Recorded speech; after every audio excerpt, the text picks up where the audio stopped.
어서오세요, 어서오세요. 도봉구 창동 사는 불량주부 망치 부인이 운영하고 있는 생방송 시사수다방에 오신 것을 환영합니다.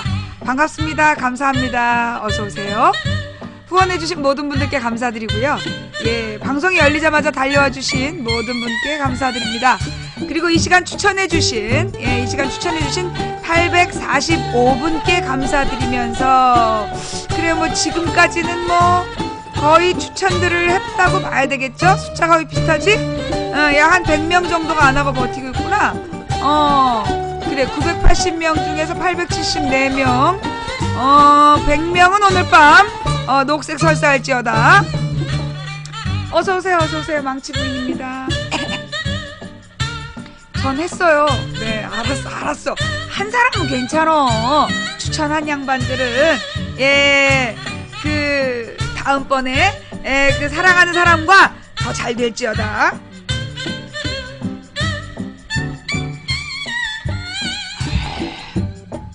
후원해주신 여러분들 많이 감사합니다.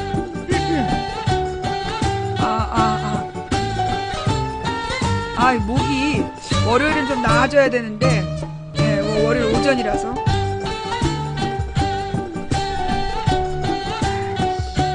동생이 맞아, 저기 2대8 나오면 안 된다 그랬어. 2대8이 안 되니까 쑥대밭같이 됐어. 예, 어서오세요, 어서오세요. 예, 어저께 머리 깎았어요. 나도 머리를 기르고 싶지. 근데 내 머리를 이제 도저히 못 기르겠어. 더워가지고. 그리고 막 이제 이 머리를 이게 길어지는 과정을 가장 모자 같은 거나 무슨 이렇게 두건을 쓰고 버티면 모르겠는데, 겉으로 드러나는 모습을 보면서는 도저히 못 참겠어. 그래가지고 올여름은 내가 더 짧게 잘라달라 그랬더니, 내가 이제 어저께 우리 동생한테 갖고 머리를 확 스포츠로 밀어버려 막 그랬어. 그때 우리 동생이 안 된대. 지금도 이발하셨어요. 그리고 그런 소리 들으면서 어디서 더 자르냐고. 그래서 간신히 이만큼만 자르고 돌아왔어요. 예, 머리 길면 지저분해. 그리고 내가 여기 이렇게 그 머리 가운데가 탈모가 있어. 이게 이제 막 뭐라 그러냐, 신경성 탈모. 그리고 이게 여기 이 속이 허해. 그래서 머리 길면 내가 또 머리가 기르면 이걸 또 묶어야 되잖아. 내가 또 꽉 묶는단 말이야. 그래가지고 이 탈모가 해결이 안 돼. 그냥 이대로 가려고. 예. 물론 나의 모습을 보고 지금도 당황하고 있는 당신이 보여. 틀림없이 역캠이라고 했는데, 아프리카에 가서 역캠을 보면 미녀들이 있다고 했는데, 들어왔는데 너무 놀라갖고 지금 채팅도 못하고 막 전화기 집어던지고 막 그러고 있지? 미안해. 이게 아프리카가 주민등록법에 충실하다 보니까 그래. 내가 주민등록 뒷번호가 2번이다 보니까 어쩔 수 없이 역캠으로 분류가 되는데, 나도 가끔 그래, 이렇게 보이는 라디오를, 이 세상에 인류에는 세 종류가 있다 그랬잖아. 남자, 여자, 아줌마. 그러니까 이제 보이는 라디오도 남자, 여자, 아줌마 이렇게 구분하면 참 될 텐데, 좀 미안하게 됐어. 남자, 여자, 열외 뭐 이런 거. 그냥 당황하지 말고 다음 칸으로 가. 자, 이제 오늘은 이제 시간이 2시간밖에 없기 때문에, 2시간밖에 없기 때문에 이제 짧고 강렬하게. 내가 지난주에 이제 뭔가 딱 낌새를 찼어. 뭔가 이렇게 좀 이번 주부터 공안몰이를 할 것 같다. 한마디로 빨갱이 사냥이 시작될 것 같다. 빨갱이를 하도 설쳐대니까. 그래서 내가 이제 지난주에 주말 내내 준비를 했단 말이야. 근데 애들이 안 보여? 이 빨갱이 놀이를 막 하려고 그러던 애들이 딱 사라졌어. 아이씨, 그래갖고 내가 준비한 건 오늘 다 못할 것 같아. 근데 보니까 얘네가 몇 가지를 준비한 것 같아요. 얘네가 지금 몇 가지를, 준비를 했었던 거는 같아. 여기서 얘네가 누군지는 비밀이다. 첫째는 지금 이제 북한군이 귀순했다라는 속보가 지금 나오고 있고요. 그 다음에 또 하나는 뭐냐면, 청와대 외곽 경비부대에서 실탄 사라져. 그 뉴스 봤어요?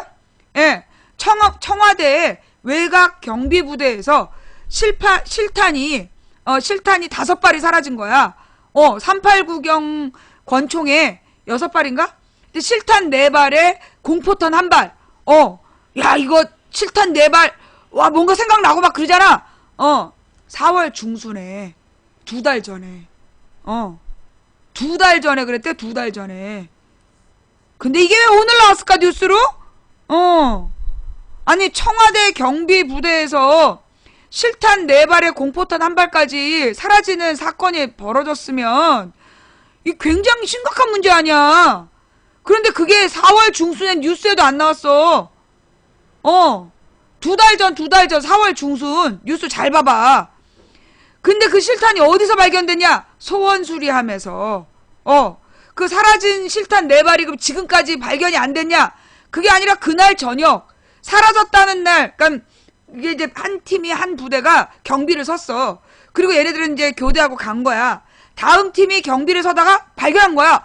실탄이 사라졌다. 그 전 팀을 불렀더니 걔는 모른 거야. 그러다가 그게 이제 뒤집어졌겠지. 바로 그날 저녁에 소원 수리하면서 실탄이 발견됐대요. 해프닝이죠. 예. 그러나 네네. 그러나 이 소원 수리하면서 발견됐다는 건 되게 의미심장한 거야.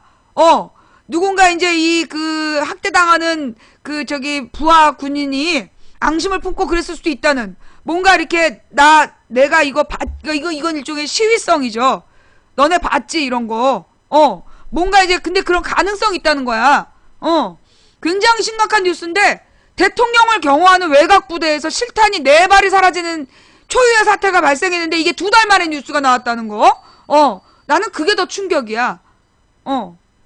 아니 청와대 경호실, 청와대를 경호하는 외곽부대에서 실탄이 사라지는 사건이 발생했는데 그게 어떻게 2달 동안이나 뉴스가 안 나올 수가 있어. 그러면 그 2달 동안 범인을 잡았다. 가령 오늘 나온 뉴스가 뭐 범인을 잡았다 그런 뉴스면 또 이해가 돼. 지금 범인 잡았다는 뉴스도 없지. 그지? 그냥 실탄 4발 사라져라고 나왔어. 근데 실탄 4발 사라져, 그 말은 뭐냐면 마치 지금 사라진 것처럼 마치 어제 오늘 사라진 것처럼 보도를 했단 말이야. 2달 전 뉴스야. 2달 전 뉴스.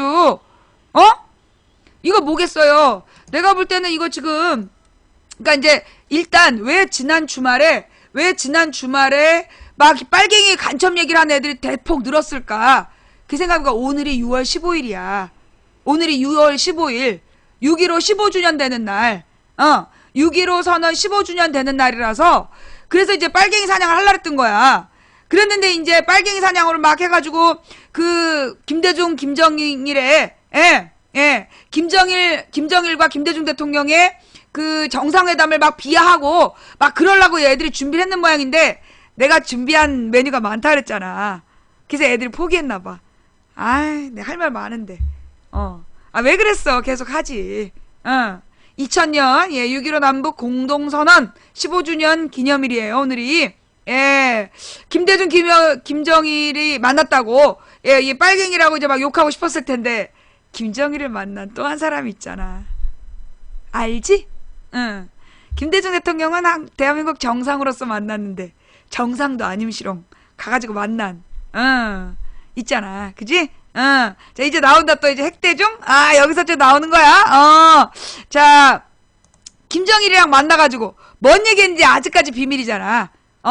아직까지 비밀인데 그 아직까지 비밀이면서 거기다가 이 그 뻑하면 국민들더러 종북 세력 북한을 따른다라고 막 지랄 연병을 하고 싶은데 근데 말 못하잖아. 왜? 김정일하고의 약속이라고 그 저기 단일기 흔들으라고 막 태극기 흔들지 말라고 막 소리 질렀던 누군지 알지?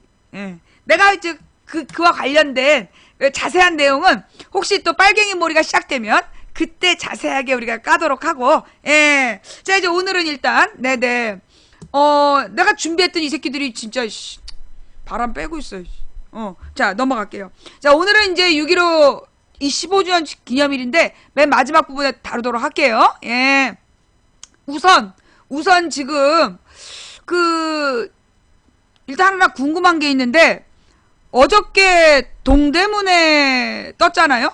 우리 박근혜 대통령이 동대문에 떴는데 그 청와대에서 그 대통령의 인기가 너무 높아가지고 경호에 진땀 뺐다 이런 보도자료를 냈어.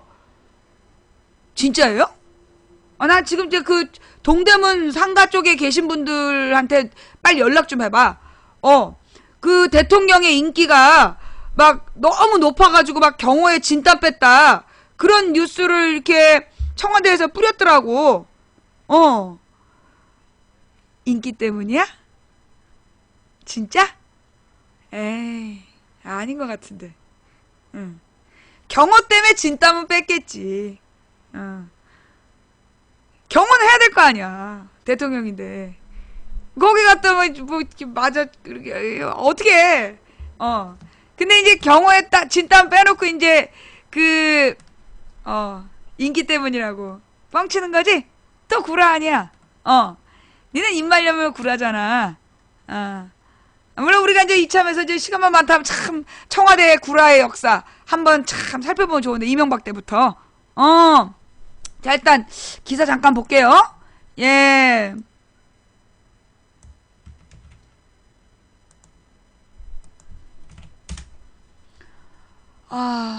정말로 그렇게 인기가 많았다는 거예요? 정말 이게 몰려드는, 예, 그 몰려드는 인파에 경호하기 힘들었다는 청와대. 황당한 청와대란 얘기죠. 박 대통령 인기에 경호원 땀 뻘뻘. 메르스 확산에도 불구하고 박 대통령 심기 경호에 올인. 청와대는 14일 박근혜 대통령이 메르스 대란으로 어려움을 겪고 있는 동대문 상가를 방문한 내용을 브리핑하면서 박 대통령의 인기가 대단히 높다고 장황하게 강조, 빈축을 자처했다. 장황하게 강조했다가 빈축 썼다는 얘기구나. 정부의 메르스 초동 대응 실패로 메르스가 전국으로 확산되면서 박 대통령 지지율이 급락하는 등 정부에 대한 불신과 분노가 고조되고 있음에도 불구하고 청와대가 박 대통령 심기 경호에만 치중하는 양상이다. 민경욱 청와대 대변인이 이날 오후 박 대통령의 동대문 상가 방문 서면 브리핑을 통해 오늘 방문한 밀리오레는 주말을 맞아 쇼핑에 나선 시민들이 박 대통령의 깜짝 방문에 놀라며 사진을 찍기 위해 몰려들었고, 진짜 박근혜 대통령 맞아 대박, 대통령 파이팅 힘내세요 등을 외치며 몰려드는 탓에 근접 경호원들이 땀을 뻘뻘 흘리며 경호에 애를 먹기도 라고 주장했다.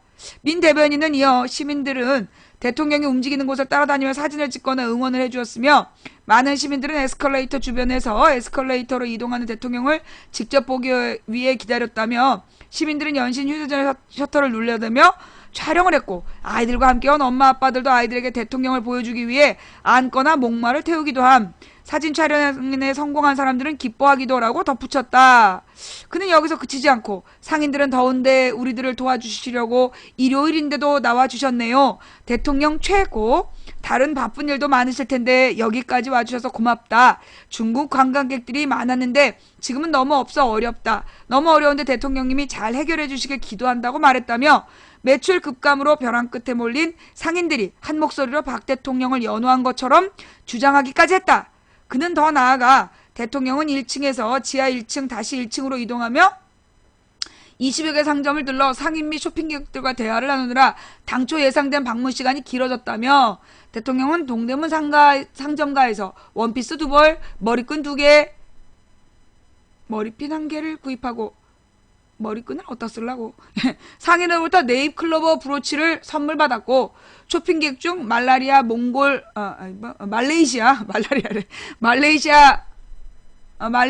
몽골 중국인들도 몰려들어 대통령에게 말을 걸며 사진 요청을 하기도 했다. 특히 말레이시아 관광객 3명은 사진 촬영 이후 한국 대통령과 사진 찍기에 놀랍다라고 소감을 밝혔다고 외국인들 역시 환호했음을 강조했다. 그는 건물을 나온 김에 도로 맞은편에 운집해 있던 시민들에게 일제히 휴대전화를 꺼내들어 사진을 찍고 일부는 환호와 함께 손을 흔들기도 했다며, 이를 본 대통령이 차에 바로 타지 않고 길을 건너 기다리던 시민들과 반갑게 악수했다. 길을 건너면서 2층 카페에 있던 젊은 여성이 손을 흔들자 잠깐 발길을 멈추고 웃는 얼굴로 일일이 손을 흔들어 주셨다고 덧붙였다. 하지만 이 같은 청와대 주장과는 달리 한국갤럽 등의 최근 여론조사를 보면 박 대통령의 지지율은 크게 떨어지고 있으며, 특히 피해가 큰 서울 등 수도권과 상인 계층에게 지지율 폭락 양상이 뚜렷하다. 한국갤럽의 조사에 따르면 서울의 경우 박 대통령 지지율은 전주에 부정 57, 긍정 31에서 부정 64, 긍정 28로 크게 악화됐고, 인천, 경기도 전주에 부정 56, 긍정 33에서 부정 59, 긍정 30으로 악화됐다. 박 대통령이 방문한 상가의 상인들을 포함한 자영업자 역시 전주에 부정 50, 긍정 42에서 부정 56, 긍정 35로 박 대통령 지지율은 급락했다. 박 대통령은 지난 8일 이번 주 기간 모든 방역 역량을 총력 투입하여 메르스 확산세를 잡겠다는 각오로 총력 대응해달라고 지시했으나 메르스는 도리어 전국으로 확산되면서 최경환 총리 대행조차 14일 메르스 쇼크가 여름철 성수기까지 계속되는 게 아니냐는 우려를 토로할 정도로 악화일로다. 이런 와중에도 청와대는 대통령 심기 경호에만 전념하는 모양새여서 국민 억장은 더욱 무너지고 있다. 그 청와대에서요. 그 동대문 운동장 간 거 영상도 보여줬어요? 응? 아니 대통령이 동대문 깜짝 방문한 거 그거 막 이렇게 영상도 보여줬어요? 막 사람들이 환호하고 그런 거? 그 저기 막 진짜로 사람들이 이렇게 환호하고 그랬어? 환호는 없음. 아니 그 영상 있을 거 아니야. 막 이렇게 환호하고 막 대통령을 보여주고 싶어서 막 그랬다면. 난 영상을 못 봤어. 어디 영상이야? 환호는 없었어? 예. 보나마나 아니 뭐 환호했을 수도 있지. 옛날에도 박근혜가 그 후보 시절에 막 가는 곳곳마다 환호했다는데 알고 보니까 같은 팀이 움직였잖아. 옛날에 그 후보 시절에 가는 곳마다 막 그 여러 같은 환호를 받았다 그랬는데 그 팀별로 어떤 아줌마들이 이렇게 때로 몰려다닌 거. 그걸 또 누가 증거 사진을 찾아가지고 또 올리고 그랬었잖아. 난 그래서 좀 저기 영상 있으면 한번 보고 싶었지. 저기 그 보고 싶었는데 하여튼 이번에 동대문에 가서 그렇게 환호를 받았다. 그래요? 근데 이제 보니까 박근혜 대통령이 그 시장을 돌 때마다 어떤 패턴이 있어. 박근혜가 이제 그런 도매시장이나 시장을 돌 때마다 이유가 있어요. 뭐냐? 그 대통령 지지율이 심각하게 떨어졌을 때 자기네들이 볼 때 이 심리적 저지선이 무너졌다. 그럴 때 꼭 시장을 가. 꼭 시장을 가서 그 다음에 지지율이 올랐다라는 개뻥 조사를 핀단 말이야. 개뻥 조사로 이렇게 또 그래가지고 이게 보니까 시장에 간 거랑 뭐 지지율 33%다 이런 뉴스가 동시에 나왔잖아요. 그러니까 이게 사실 지금 박근혜 지지율 33%라는 게 말이 안 돼. 지금 주변 사람 10명 붙들고 물어봐봐. 그럼 10명 중에 3, 4명이 박근혜 잘한다 그래? 지금 내 주변에는 박근혜 100명한테 물어보면 2명 정도가 잘한다고 그러지 98명이 나한테 그런 거 물어봤다고 막 화낼 기세야. 근데 무슨 33%야. 예, 그러니까 이게 지금 박근혜 지지율이 완전히 떨어진 거야. 완전히 떨어져서 지금 이제 박근혜 지지율이 이렇게 대구 경북 지역에서만 좋은 거지. 그나마 그것도 대구 경북도 엄청 떨어졌어요. 예. 대구 경북 지지율도 지금 엄청 떨어졌어. 원래 거기가 8, 90%가 박근혜 지지했었잖아. 근데 지금 대구 경북도 40%대?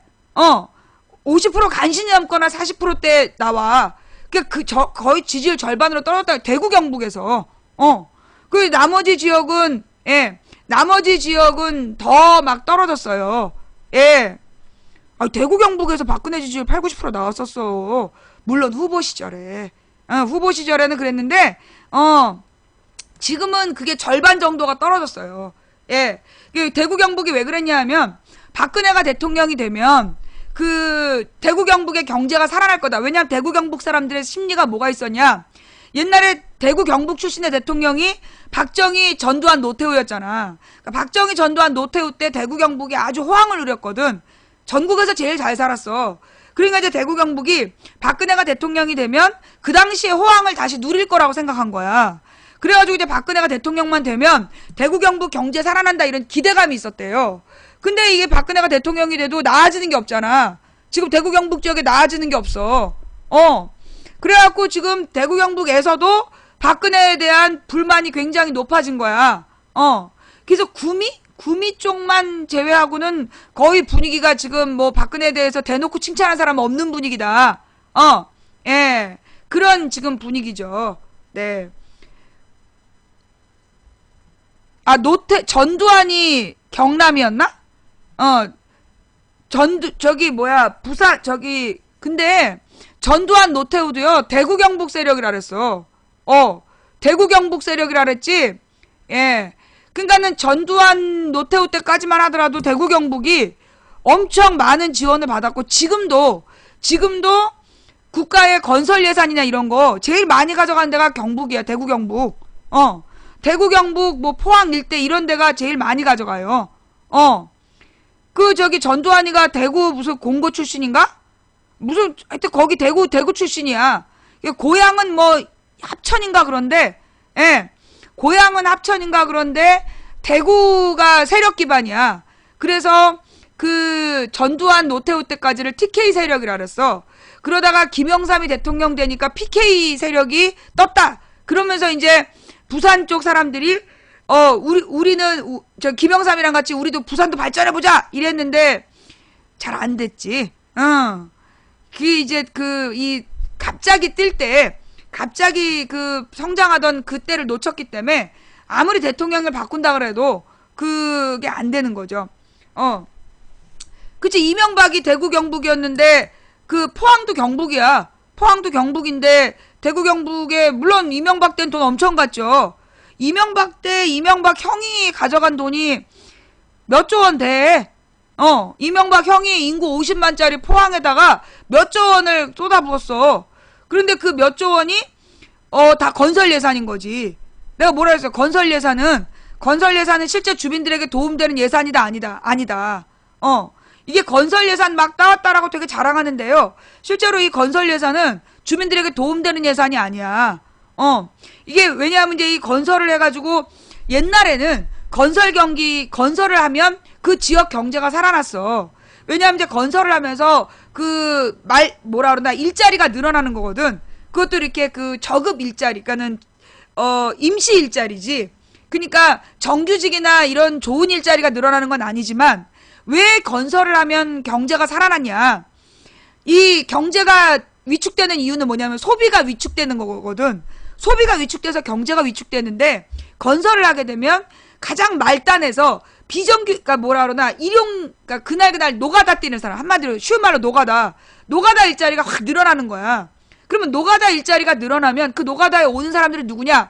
소비가 불가능했던 사람들이야. 소비가 불가능했던 사람들이 일당을 받고 그걸 소비하기 때문에 건설을 하면 경제가 살아났던 건 노가다 때문이었던 거예요. 노가다라고 해서 왜 막노동, 일용직 노동을 했던 사람들이 그 일당을 받아 소비함으로써 경제가 살아나는 바탕이 됐던 거야.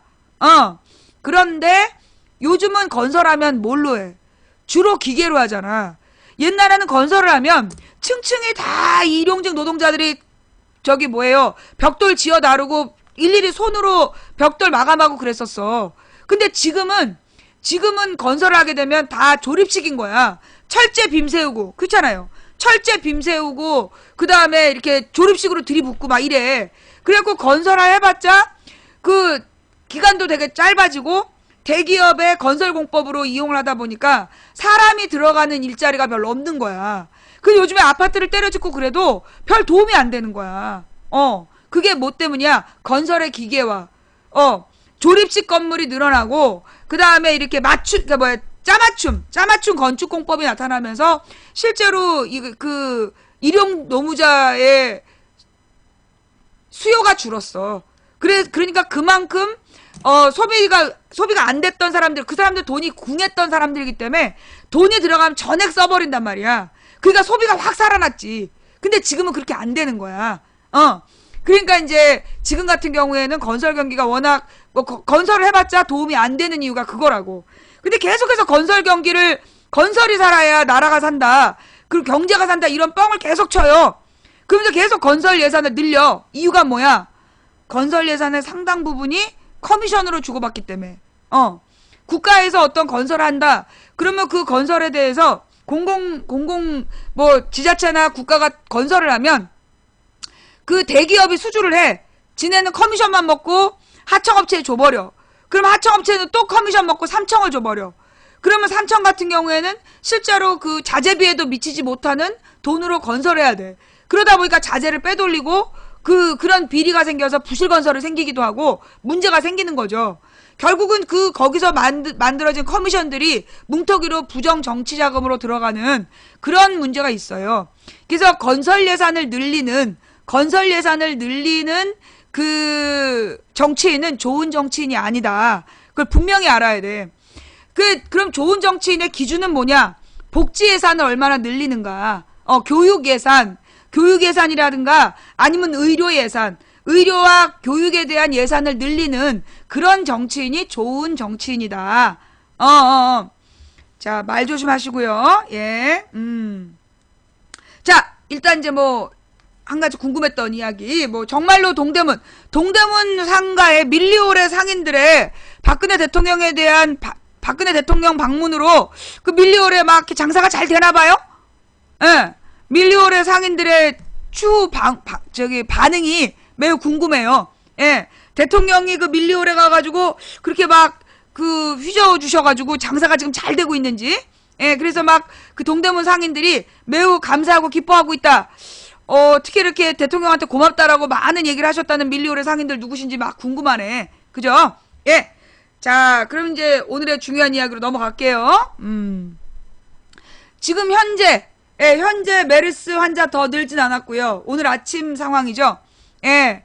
오늘 아침 상황, 150명 확진 환자죠.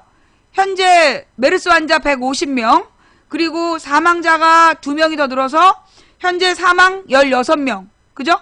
예. 메르스 확진 환자는 150이고, 사망자가 16명.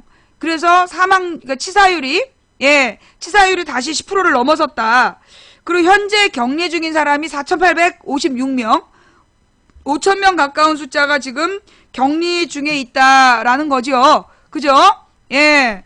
2주가 지나면 상황이 완료될 거라며. 그러지 않았어요? 아니, 지난주가 고비라며. 지난주가 고비고, 이렇게 줄어들 거라며. 근데 왜 계속 늘어나? 그런데다가, 어제, 그러니까 WHO, 세계보건기구에서 와가지고 메르스에 대한 그러니까 현황을 파악하는데, 그때 정부에서 비공개로 했던 내용이 WHO 공개 이후에 발표된 게 있어. 뭐냐?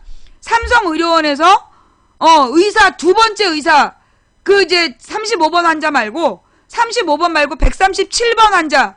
137번 환자면 이미 엊그저께 환자였다는 얘기잖아.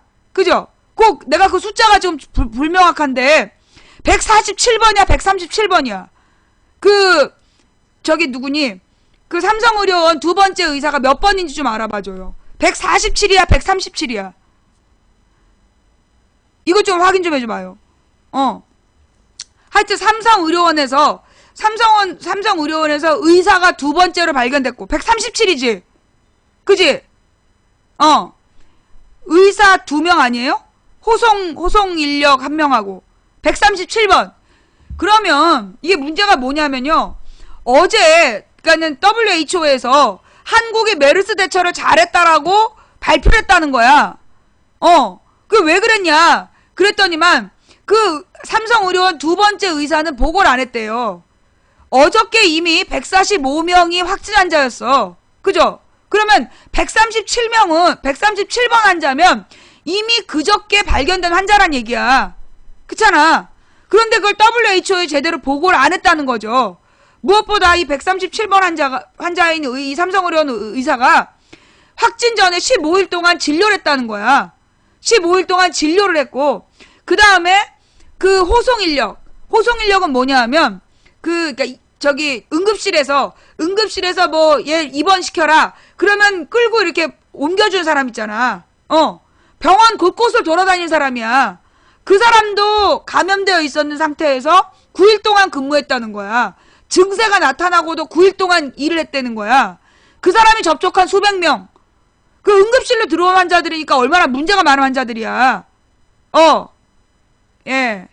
138번 의사.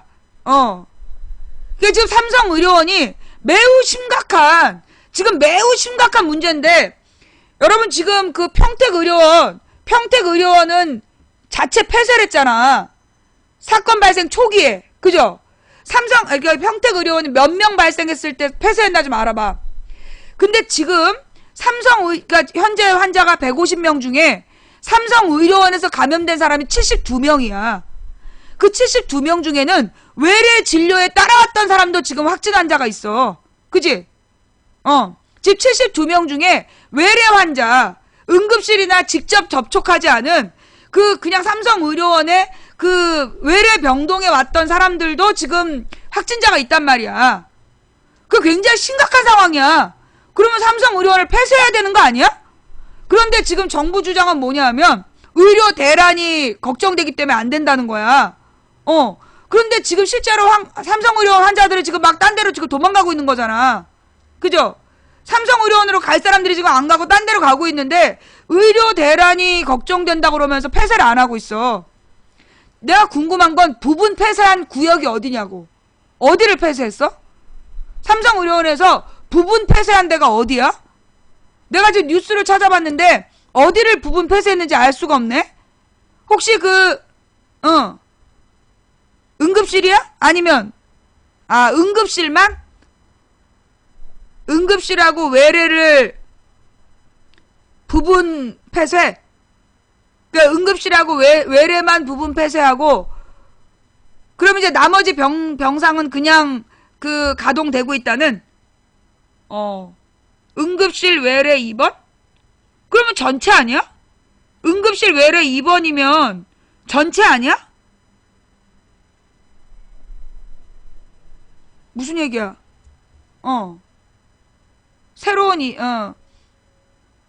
새로운 입원 환자를 안 받고 있다. 응급 수술만 하고 있다. 아니 무슨 얘기야 지금. 어디를? 초진 외래? 초진 외래만 지금 폐쇄?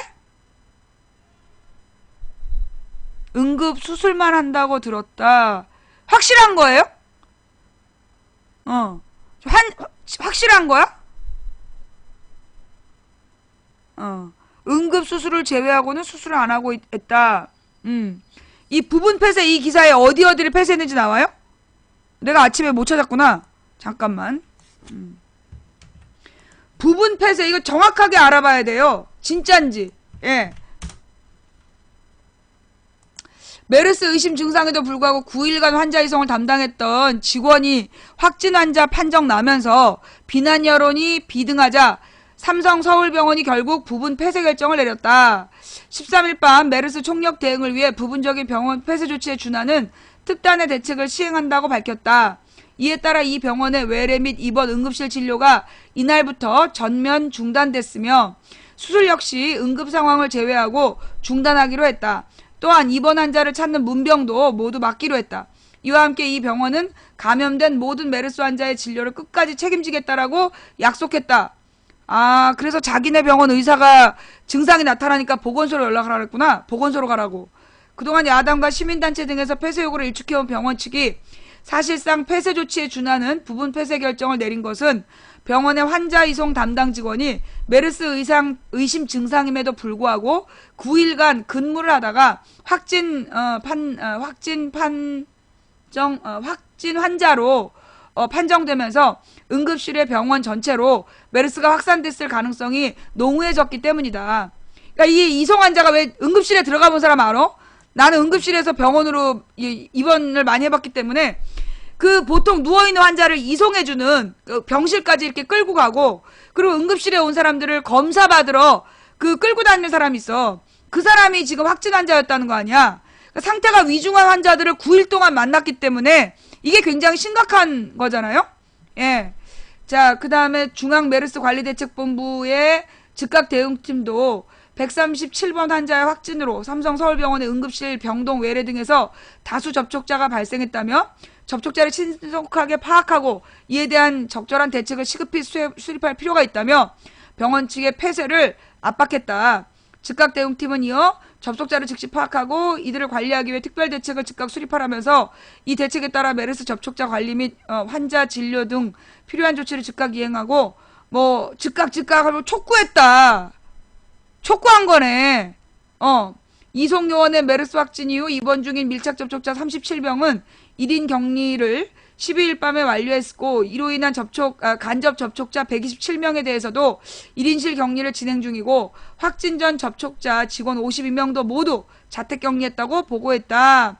또한 이미 퇴원한 직간접 접촉자 215명에 대해서 질병관리본부와 함께 전화로 발열 등 이상 여부를 확인한 뒤 이상 징후가 생기면 즉시 방문해 검사받을 것을 안내했다고 병원은 덧붙였다. 요게 사실인지, 예, 이렇게 보도만 나온 건지 이게 진짜 사실인지 확인을 직접 해야 될 것 같아요. 그죠? 지금 이제 정부에서 여전히 정보를 제대로 공개를 안 하기 때문에 특히 이렇게 이 삼성병원에서 접촉한 사람들, 그 사람들에 대한 정보를 넘기면서 이 삼성의료원이 환자 이름만 주고 전화번호는 연결 안 주고 그랬다는 거야. 서울시에서 삼성 환자들에 대해서 이제 관리 조치를 하려고 저기 명단을 내놔라 그랬더니 이름만 주고 전화번호를 안 줬다는 거야. 그런 식으로 지금 그 삼성과 정부가 정보를 투명하게 공개하고 있지 않기 때문에 우리가 보도 내용만 믿을 수 있는 상황이 아니다. 예. 이제 지네가 기자회견을 한 내용이지 그게 사실이라고 믿을 수는 또 없는 거 아니에요. 그죠? 예. 계속 지켜봐야 돼요. 그러니까 사실은요. 이게 부분 폐쇄 이게 외래 입원 응급실이 폐쇄됐으면 전면 폐쇄하고 뭐가 다른지 난 이해가 잘 안 되네. 현재 입원 중인 환자들이 있다 이런 얘기인가? 이게 부분 폐쇄라는 개념이 뭔지 잘 모르겠어. 예. 이 정도면 완전 폐쇄 아니에요? 이건 완전 폐쇄해야 되는 상황이기도 하고, 근데 왜 부분 폐쇄를 하는 건지, 예. 말이 부분 폐쇄지, 그건 폐쇄가 아니다. 완전 폐쇄라면 전 직원이 휴무를 해야 된다. 하여튼 좌우지간, 지금 상황은 이 삼성의료원이 매우 심각한 문제를 저질렀잖아. 근데 삼성의료원은 언제부터 삼성서울병원이라고 불렀어? 나는 삼성의료원이라는 말로 더 많이 알고 있는데 언제부터 삼성서울병원이라고 불렀어요? 이번에 메르스 사태 나기 전에는 다 삼성의료원이라고 부르지 않았나? 근데 이번에 메르스 사태 나니까 삼성서울병원이라고 계속 부르대? 그치? 삼성의료원이야, 삼성의료원. 사람들은 삼성의료원하고 다른 줄 알아. 예. 삼성의료원인데, 그죠? 삼성의료원 따로 있는 거 아니지? 지금 삼성서울병원이란 데가 삼성의료원이지? 내가 잘못 아는 거예요? 삼성서울병원이, 예. 삼성서울병원이 삼성의료원 맞지? 같은 병원 맞지? 같은 병원인데, 옛날에 다 삼성의료원으로 불러놓고 지금은 삼성서울병원이라고 부르는 거야? 삼성서울병원이라고 한참 전부터? 뭔 얘기야. 내가 몇 달 전에도, 작년 가을에도, 거기 환자들 다 삼성의료원이라고 불러. 입원할 때. 작년 가을에 내가 입원한 사람 얘기를 들어도 삼성의료원에 입원했다 그랬어. 그리고 사람들 전부 다 올 봄에도 삼성의료원으로 간다 그랬지. 누가 삼성서울병원이라 그래. 예. 그러니까 보통 이제 삼성의료원으로 유명해. 그런데 그걸 갖다가 삼성서울병원이라고 이제 공식 명칭으로 지금 하는 거야. 같은 겁니다. 여러분 그 삼성의료원하고요. 삼성서울병원하고 같은 병이에요. 같은 병원이에요. 그거 잊지 마시고. 자, 우리나라 국내 최고의 의수를 자랑한다는 삼성의료원. 국내 최고의 의수를 자랑한다는 삼성의료원. 거기다가 원장이 감염내과 전문의야. 감염내과 전문의가 원장으로 있는 삼성의료원. 그런 삼성의료원에서 지금 현재 확진 환자 150명 중에 72명이 삼성의료원에서 감염된 사람들이야. 삼성의료원은 정말 최고의 병원일까요? 지금 또 뭐가 돌고 있냐면 사람들 사이에서 삼성의료원 괴담이 돌고 있어. 그러니까 삼성의료원에서 이렇게 환자가 급속도로 퍼질 수가 없다. 그러면서 뭔가 이상하다 하면서 뭐 일부러 퍼뜨린 거 아니야. 이런 또 괴담을 퍼뜨리는 사람들이 있어. 일부러는 아니에요. 일부러 퍼뜨린 게 아니라 기본을 안 지키면 그런 일이 발생할 수 있는 거예요. 삼성의료원이 기본을 안 지켜서 그런 거지. 뭔가 일부러 퍼뜨린 건 아니야. 일부러 퍼뜨렸다라고 단정적으로 얘기하면 여러분들 나중에 또 잡혀갑니다. 여러분 누가 그런 말 하는 거 덩달아 얘기하잖아요. 그러면 먼저 얘기한 놈은 안 잡혀가요. 왜? 걔네들은 뒤를 봐준 애들이 있기 때문에. 근데 여러분은 잡혀가. 함부로 여러분은 그렇게 의심을 막 얘기하면 안 돼. 뭔 말인지 알았지? 좌우지간이 삼성의료원이 삼성의료원에서 그렇게 급속도로 퍼질 수 없다. 퍼질 수 있어요. 내가 그랬잖아. 병원에 그 왜 이제 슈퍼박테리아. 옛날에 우리 아버지가 10년 전 돌아가실 때, 지금 8년 전이지. 8년 전에 우리 아버지 돌아가실 때도 슈퍼박테리아에 감염돼서 돌아가셨어요. 이게 큰 병원 있잖아. 종합병원 중환자실에는 슈퍼박테리아가 살아.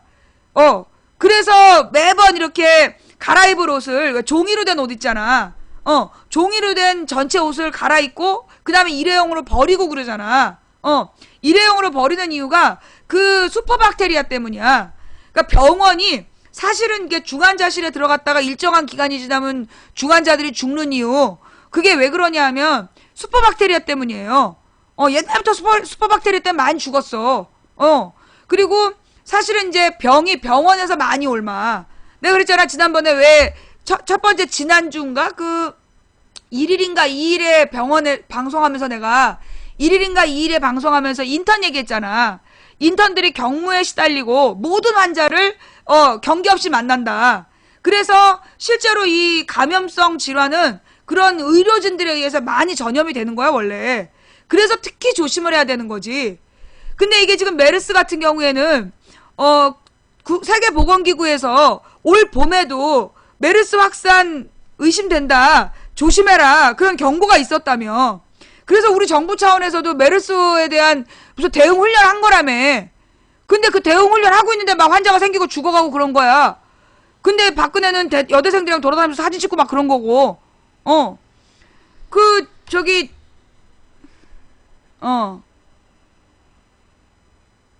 삼성의료원 산하에 삼성서울병원, 강북삼성병원, 삼성창원병원, 성균관 의과대학. 그러니까 삼성의료원이라는 개념을 삼성서울병원, 강북삼성병원, 삼성창원병원, 성균관 의과대학이 삼성의료원 산하다라고 표현했구나. 근데 내가 주변에 환자가 많다고 그랬잖아. 환자가 많은데 보통 지금 그 문제가 된 삼성서울병원을 삼성의료원이라고 불렀고, 그 강북삼성은 강북삼성이라고 불렀어. 그리고 삼성창원은 삼성창원이라고 불렀지. 이 삼성의료원에 입원했다. 그거 강북삼성에서 누가 삼성의료원에 입원했다 그래. 그런 말 안 했지. 예. 핑계대지 말라 그래. 이 삼성의료원에 대해서요. 예. 그 삼성의료원 그러면 지금 문제가 된 삼성서울병원을 얘기했지 다. 이건희도 삼성의료원에 있다 그렇게 표현했다. 그치? 그 지난달인가 삼성의료원 얘기 나왔지? 그치? 맞아. 그래. 뉴스에서도 이건희가 삼성의료원에 입원했다 그랬었어. 야, 그래놓고 이제 와서 옛날부터 그렇게 불렀다고 뻥치는 거야. 아이 새끼들 진짜 티난다 티나. 삼성서울병원은 이럴 때만 쓰고 뭐 이건희가 입원했다 그럴 때 삼성의료원 쓰고.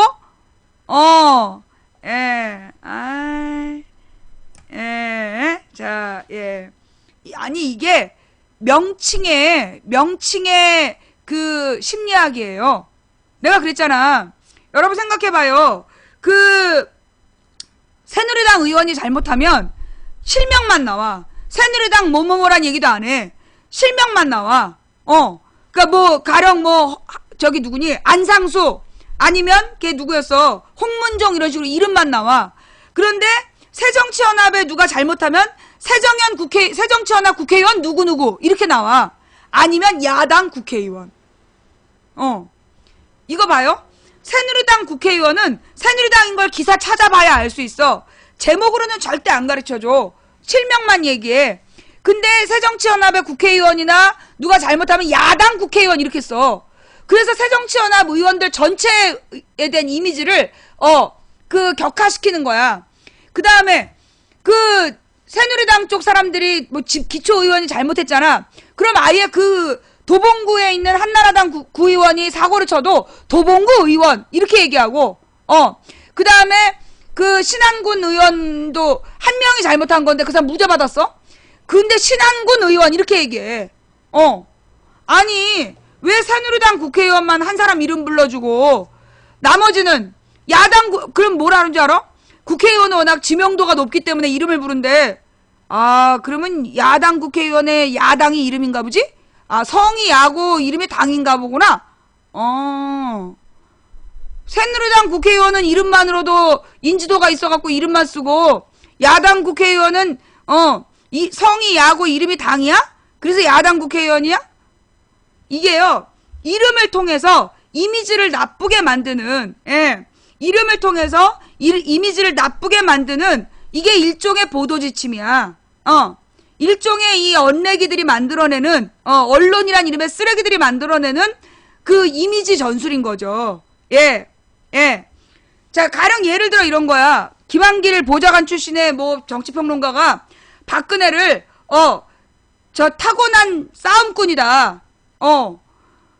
지금 이 상황에서 박근혜가 타고난 싸움꾼이라는 거야. 고지전에 능한 타고난 싸움꾼.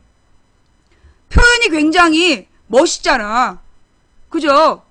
만약에 노무현이 이랬다라면 타고난 개막장이라고 했을 거야. 그죠?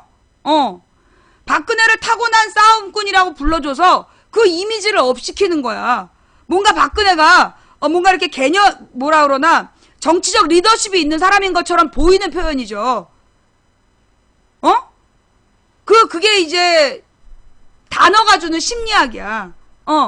명칭이나 단어를 통해서 낙인효까지 일종의 왜 그 순간 입 밖에 내므로써 그에 대한 이미지가 확정된단 말이야. 타고난 싸움꾼이라는 말은 어떤 박근혜가 지금 이 위기를 극복할 수 있는 위기를 극복해낼 것이라는 듯한 인상을 주는 표현인 거죠. 아주 나쁜 표현이야. 박근혜가 무슨 타고난 싸움꾼이야.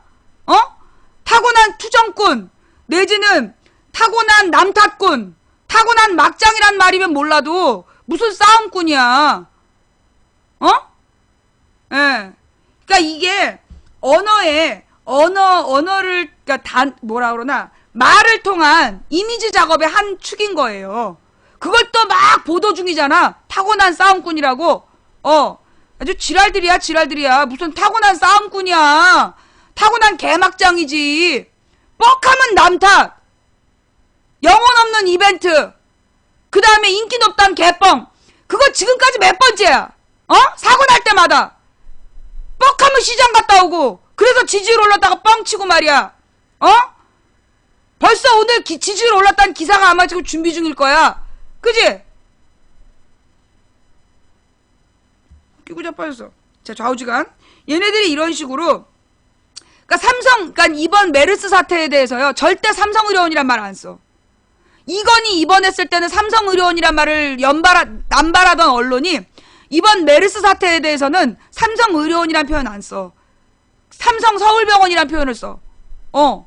이게 바로 언어의 마법이야. 그러니까 삼성의료원의 브랜드 가치를 지키기 위해서 언론이 다 짜고 삼성서울병원으로 불러주는 거죠. 예. 아주 기가 막힌 짓거리들을 하고 있는 거야 지금. 자, 좌우지간. 삼성의료원에서 두 번째 확진자 의사가 나왔고 수백 명을 접촉했어. 근데 그뿐만이 아니야. 그 다음에 이제 이송 요원. 그 이송 요원의 문제는 뭐냐? 증세가 발현된 다음에도 9일 동안 근무시켰다는 거예요. 이게 왜 그러냐? 이게 또 두 번째 문제야.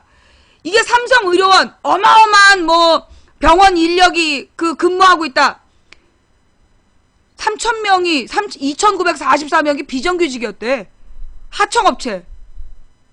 이 이송 직원도 하청업체였다는 거야. 삼성의료원에서 근무하는 수천 명 직원 중에 3,000명 가까운 숫자가 그 하청업체 직원이었고, 그 다음에 이 하청업체 직원에 대해서는 삼성의료원에서 격리를 안 했다는 거야. 관리를 안 했다는 거야. 그래서 이미 증세가 나타난 다음에도 9일 동안이나 환자들을 옮겼다는 거예요. 그래서 지금 서울시에서 그 하청업체 직원 3,000명을 전수조사하겠다. 지금 그러는 거 아니야. 그러면서 이제 이 박원순 시장이 어저께 뚜껑이 열렸더만. 어젯밤에 뚜껑이 열렸고 더 이상 삼성의료원을 믿고 맡길 수가 없다. 삼성의료원 자체적인 자기네들끼리 알아서 하겠다라는 말을 듣고 기다릴 수 없다. 정부가 개입해야 된다라고 어젯밤에 얘기를 한 거야. 그러자마자 오늘 아침에 박원순 시장을 검찰에서 메르스 관련 허위사실 유포라고 수사하겠다는 뉴스가 떴어요. 그러면서 첫 번째 그 삼성의료원 의사가 박원순 시장을 명예훼손했다고, 고소를 했다는 거야. 그걸 검찰에서 박원순 시장을 그 허위사실 유포했다고, 예, 수사에 들어간다는 거예요. 기가 막히죠? 예. 무슨 이제 어저께 만들어진 회사에서, 어저께 만들어진, 그니까 이제 35번 환자가 고소하겠다는 얘기를 했고, 그 다음에 실제로 고소했는지 잘 모르겠는데, 어저께 만들어진 무슨 괴단체가 고발을 하니까 그걸로 수사 들어갔다고? 이 말을 정확히 하게 돼. 고소라는 말은 피해자가 직접 하는 거예요. 고소라는 말은 피해자가 직접 하는 거야. 그러니까 35번 환자는 고소를 하는 거고, 어제 만들어진 괴단체가 했다면 그건 고발이야. 근데 어저께 만들어진 괴단체가 고발한 사건을 오늘 수사 들어갔다는 건 말이 안 돼. 내가 오늘 아침 들은 거는 그 35번 환자가 명예훼손으로 고소한 사건을 수사한다라고 내가 들었거든요? 예. 그러니까 어제 만들어진 괴단체는 그거 옛날부터 있었던 거잖아. 그거 말고 그 35번 환자가 고소했다는 거, 그걸로 수사한다고 아침에 뉴스가 나왔어. 그쵸? 아침에 내가 라디오 뉴스를 들었을 때는 35번 환자의 명예훼손 고소 사건을 가지고 수사한다, 이런 식으로 나왔단 말이야. 아유, 왜 스피커가 없어? 안 가르쳐줘? 스피커 안 주고 막 와서 들으라 그래갖고 지금 계속 너의 이상형 이정희만 부르고 있는 거야? 자, 좌우지간 지금 이제 박원순이나 손석희를 막 공격하면서 지금 메르스 물타기라는 거잖아. 지금 이제 박근혜가 이제까지 위기를 맞을 때마다 했던 방법이에요. 예. 위기를 맞을 때마다 했던 방법이 뭐였냐면, 가령 국정원 대선 개입, 최동욱 검찰총장이 국정원의 대선 개입이 사실이다. 그러니까 범죄 사실이 있다. 그래서 구속 수사하겠다. 그렇게 발표하자마자 최동욱 혼외 자식이 있다! 개뻥을 쳐가지고 넘어갔어. 그죠? 그 다음에 계속된, 그 다음에 이제 국정원 직원의 댓글 사건이 터져가지고, 그걸로 이제 막 8월달까지 다시 국민이 모이니까 이석기 내라는 뭐 있다! 개뻥을 쳐갖고 넘어갔어. 그죠? 그리고 나서 이석기 내라는 뭐에 대해서 증거가 안 나왔다라고 막 그랬는데, 국정원 간첩, 서울시 공무원 간첩 사건, 이걸 계속 밀고 나갈래다가, 작년 1월 달에 국정원 간첩 증거 조작 사건이 터졌단 말이야. 그때 다행히 이제 세월호 사건이 터지면서 박근혜의 간첩 증거 조작 사건은 물타기가 된 거 아니에요? 그리고 나서 이 세월호 사건에 대해서 막 심각해졌는데 그거 어떻게 물탔어? 세월호 유가족이 대리기사 폭행했다! 그걸로 물탔잖아. 그 다음에 세월호 특별법이 보상금을 더 많이 받으려는 거다. 그러면서 세월호 특별법에 대한 허위사실 유포하고 세월호 유가족이 대리기사를 폭행했다, 그거 다 허위사실이었잖아. 그죠?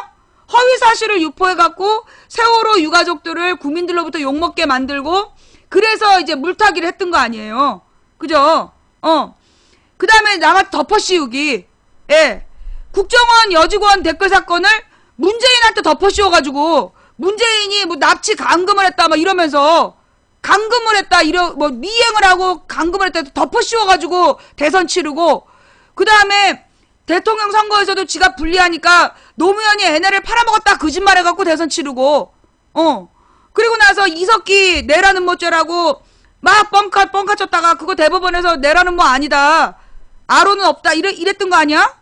그 다음에 막 서울시 공무원 간첩 사건도 막 중국 공문서 위조했다 걸리니까 뭐 중국에서 뭐가 위조라고 얘기한 적이 없다고 말장난하다가 걸려가지고 결국은 인정하고. 지금 박근혜가 계속 패턴이 그래. 지금 이번에는 메르스 사태에 대해서 누구에게 메르스 사태에 대해서 박원순 손석희한테 덮어 씌우려는 거 아니야 지금. 박원순 손석희한테 막 욕해가지고 지금 또 넘어가려는. 근데 내가 뭐라 그랬어. 우리 국민의 특징, 2번까지는 속아주는데, 우리 국민이요 2번까지는 속아주는데 3번째는 안 들어줘. 그지? 내가 그랬잖아.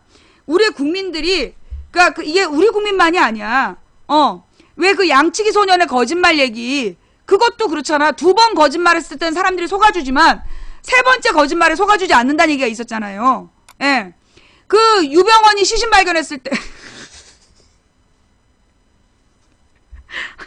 어떤 그림에, 어떤 만평에 그 낙타 시체가 발견되는, 그 갑자기 낙타 시체가 발견되는 그 그림이 그래놓고 이제 낙타가 이번엔 내가 독박 쓰나 보다 이러면서 그거 봤어요?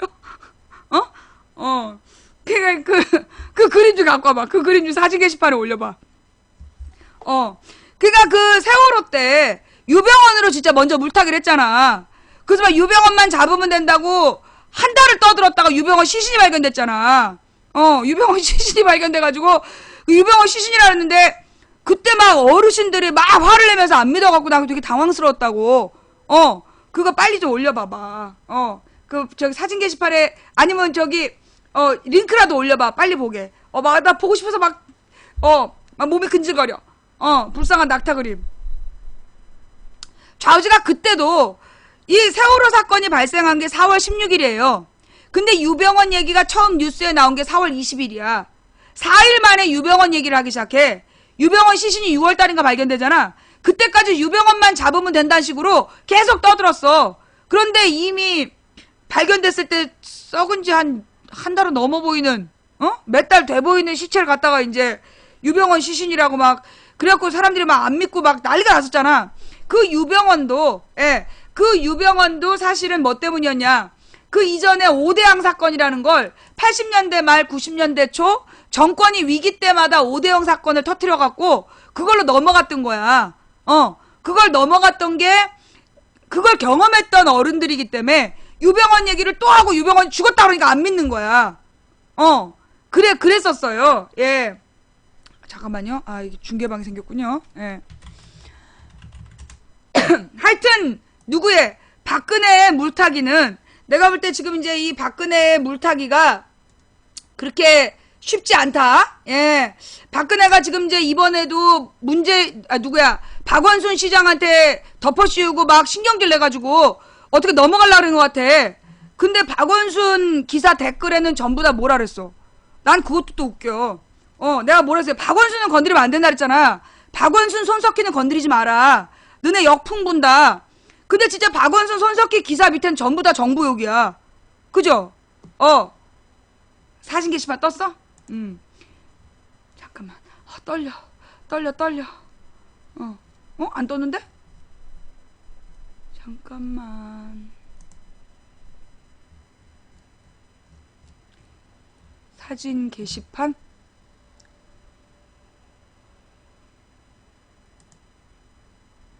떴다.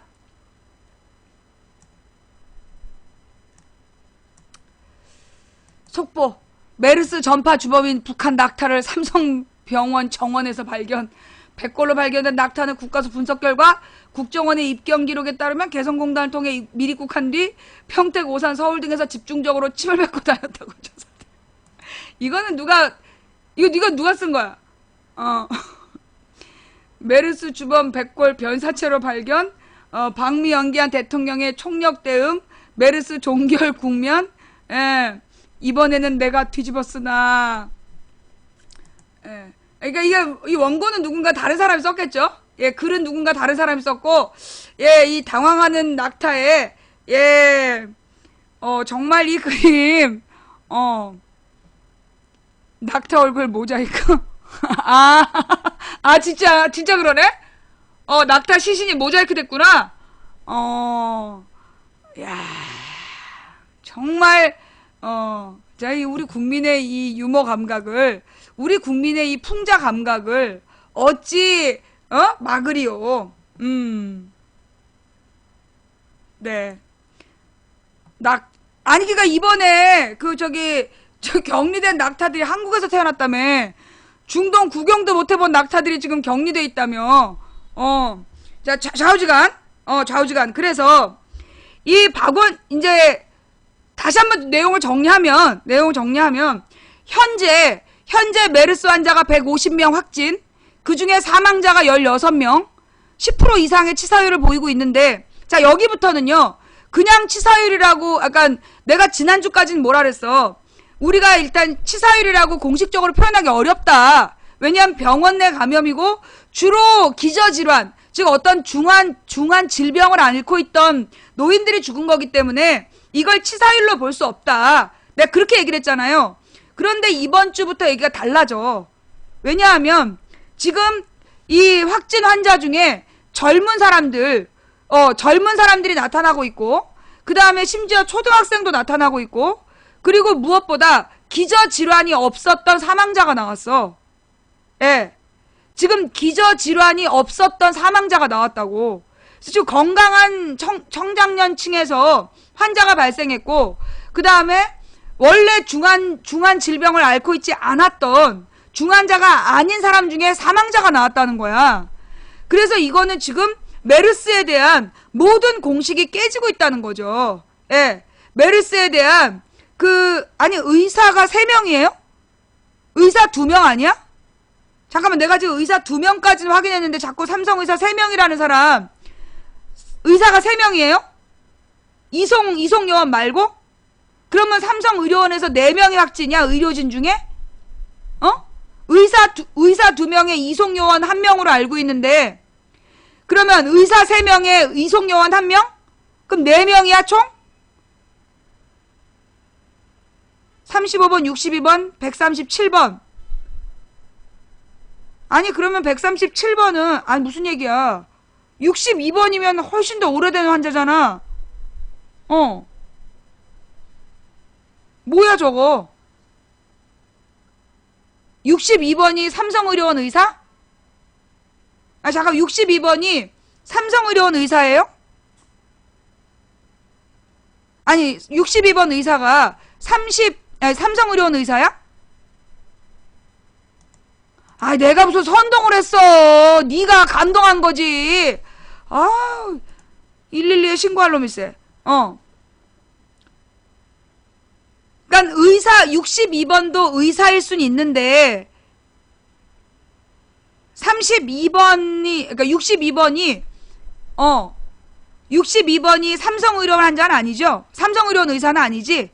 건양대에서 심폐소생술을 한 의료진이다. 예. 잠깐만. 삼성서울병원 메르스 의사 2명이 아니라 3명이, 아이씨, 발 진짜. 어떻게 된 거야? 아니, 뭐, 계속해서 생방송 중에, 잠깐만요. 내가 이 뉴스는 못 봤어.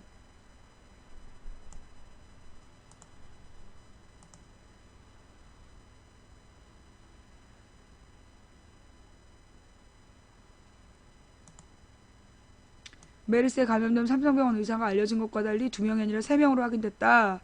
중앙메르스관리대책본부에 따른 가장 먼저 확진돼 서울대병원에서 치료를 받고 있던 35번, 13일에 발표된 확진자에 포함된 138번 외에 62번 환자 역시 삼성의료원 의사다. 62번 환자는 지난 7일 확진자 명단에 포함됐다.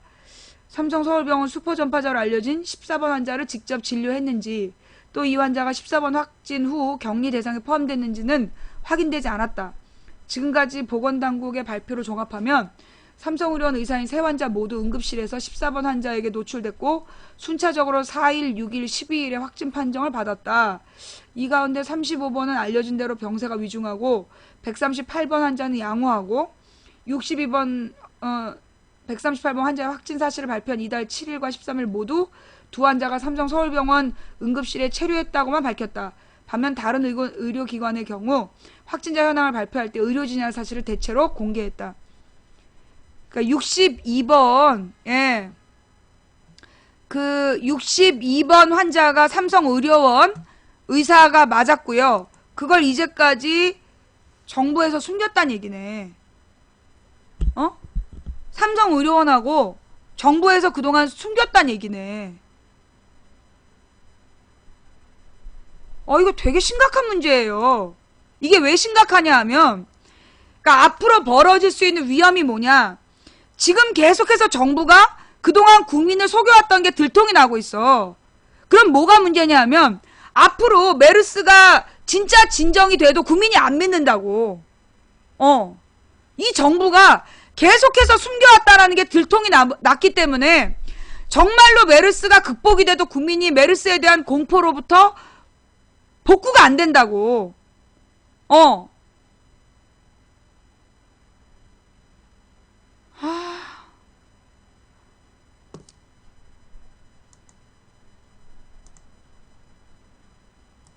강퇴해라. 왜 강퇴 받아야지 뭐 너네 저기 등급이 올라가니?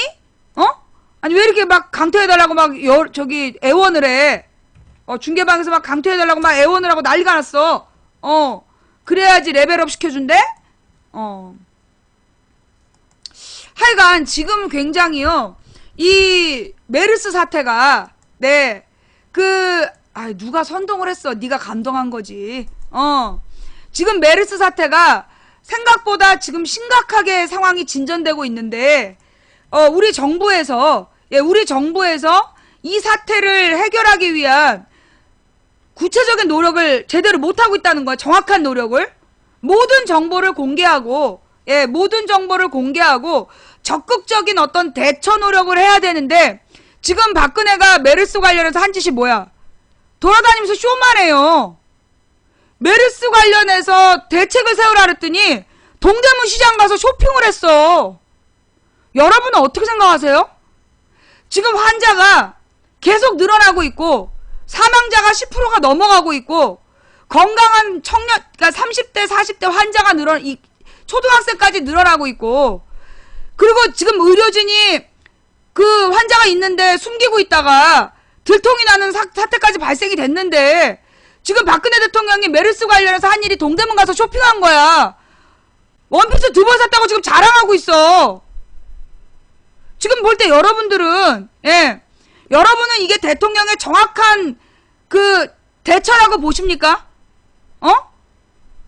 이거 여러분들이 볼 때 지금 대한민국의 대통령이 지금 메르스라는 다른 나라에선 질병으로 취급도 안 하는 메르스로 전 세계 사망률 2위를 기록한 대한민국에서 대통령이 지금 동대문 시장에 쇼핑 갈 때냐? 그래놓고 청와대에서 쇼핑을 갔는데 국민들이 환호했다는 뉴스를 지금 보도자료를 뿌린 거 아니야. 이게 지금 제대로 대처하고 있다고 대한민국 국민들을 생각하고 있는 거예요? 에?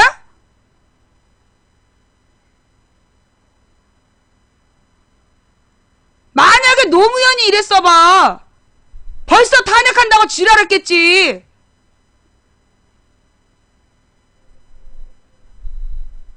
자, 근데 뭐 워낙 이제까지 박근혜가 한 일이 없잖아.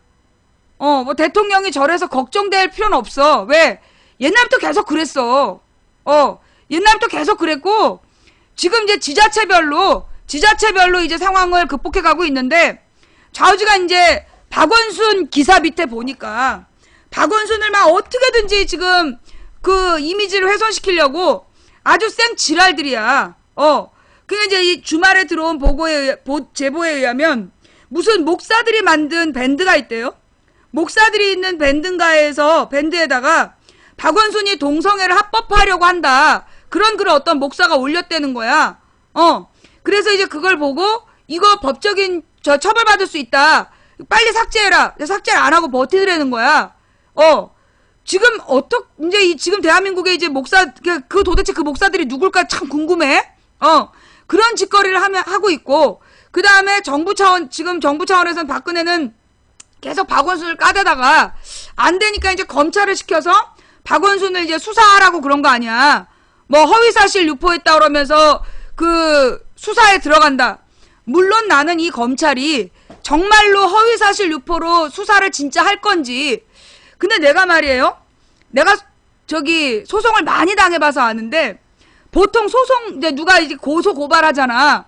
그러면 이제 고소고발을 만약에 이제 한 4월 달쯤 했다. 그러면 내가 조사받으러 6월 달쯤 가요.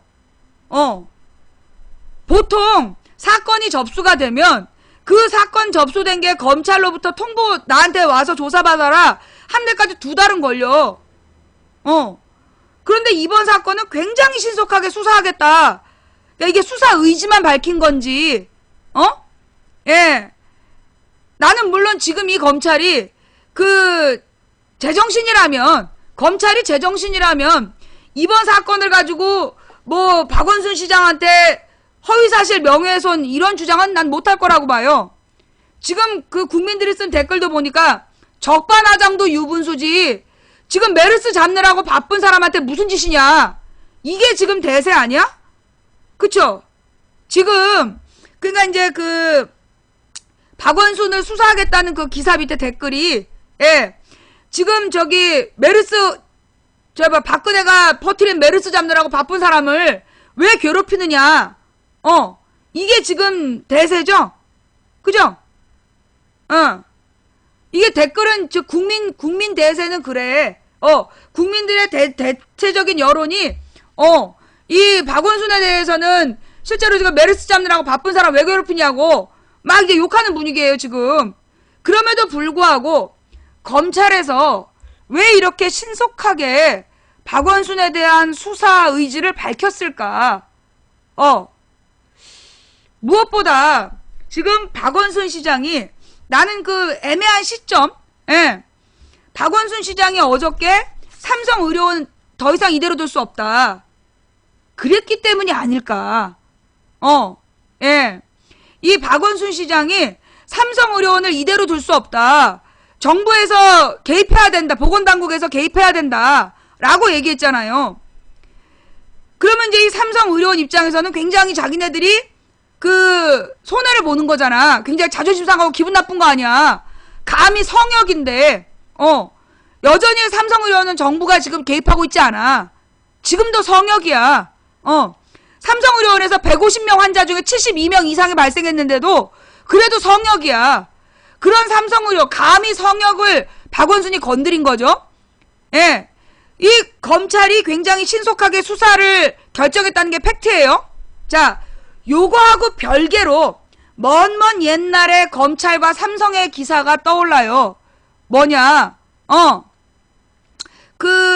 옛날에 이 삼성에서 사법부 판사 검사들한테 삼성에서 돈 주고 키웠다는 거. 삼성 떡값 사건. 삼성 엑스파일 기억나요? 삼성 엑스파일? 예. 그러니까 아주 오래전부터 삼성에서, 예.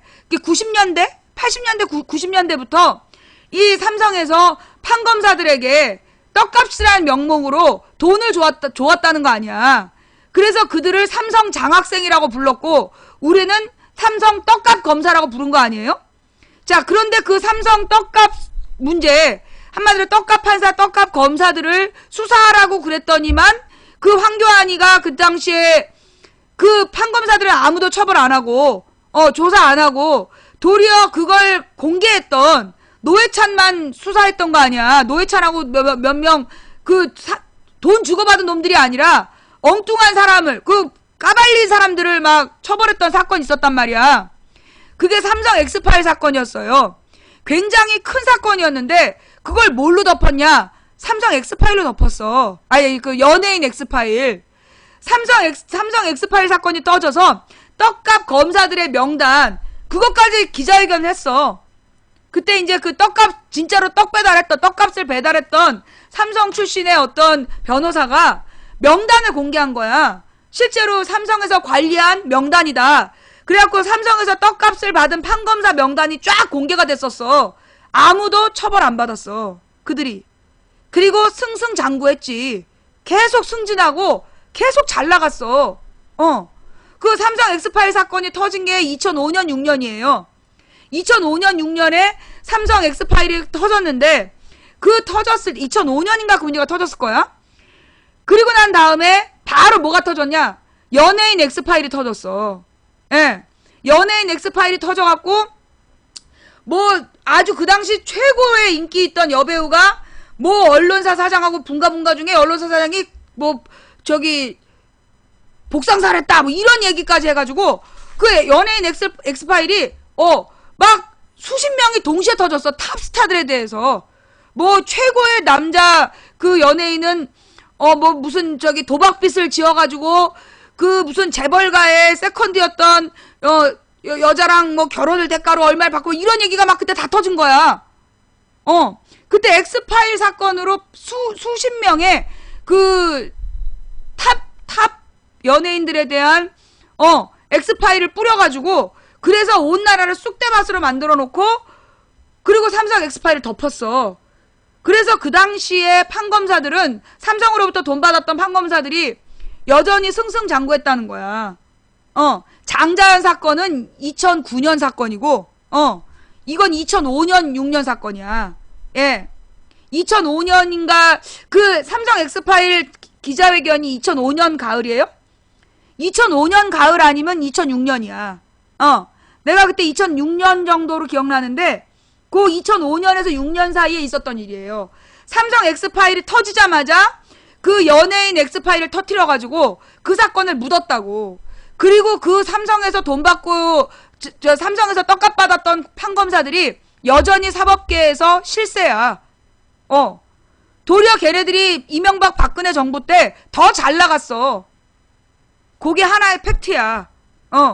그게 하나의 팩트라면, 그니까, 그 장자연 스캔들은, 그 장자연 리스트로, 박연차 리스트를 만들어갖고 노무현 대통령을 죽인 사건이고, 그거 말고, 2005년에, 2005년 6년경에 2004년이 정확히 아니야.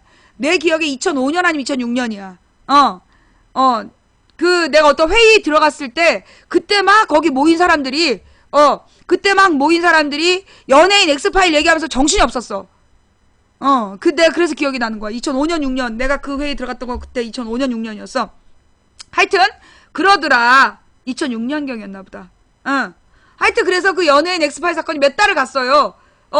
그러면서 그 당시에 그 사람들은 굉장히 이미지에 타격을 심하게 받았지만, 여전히 활동을 잘하더라고. 그래서 내가 그때부터 주장했던 게 뭐야? 기획 스캔들. 무슨 얘기냐 하면, 정말로, 진짜 스캔들이 터진 연예인들은 매장돼. 다시는 CF 출연을 못해. 그런데 그 당시에 엑스파일에 나왔던 연예인 대부분은 그들도 잘 나갔어.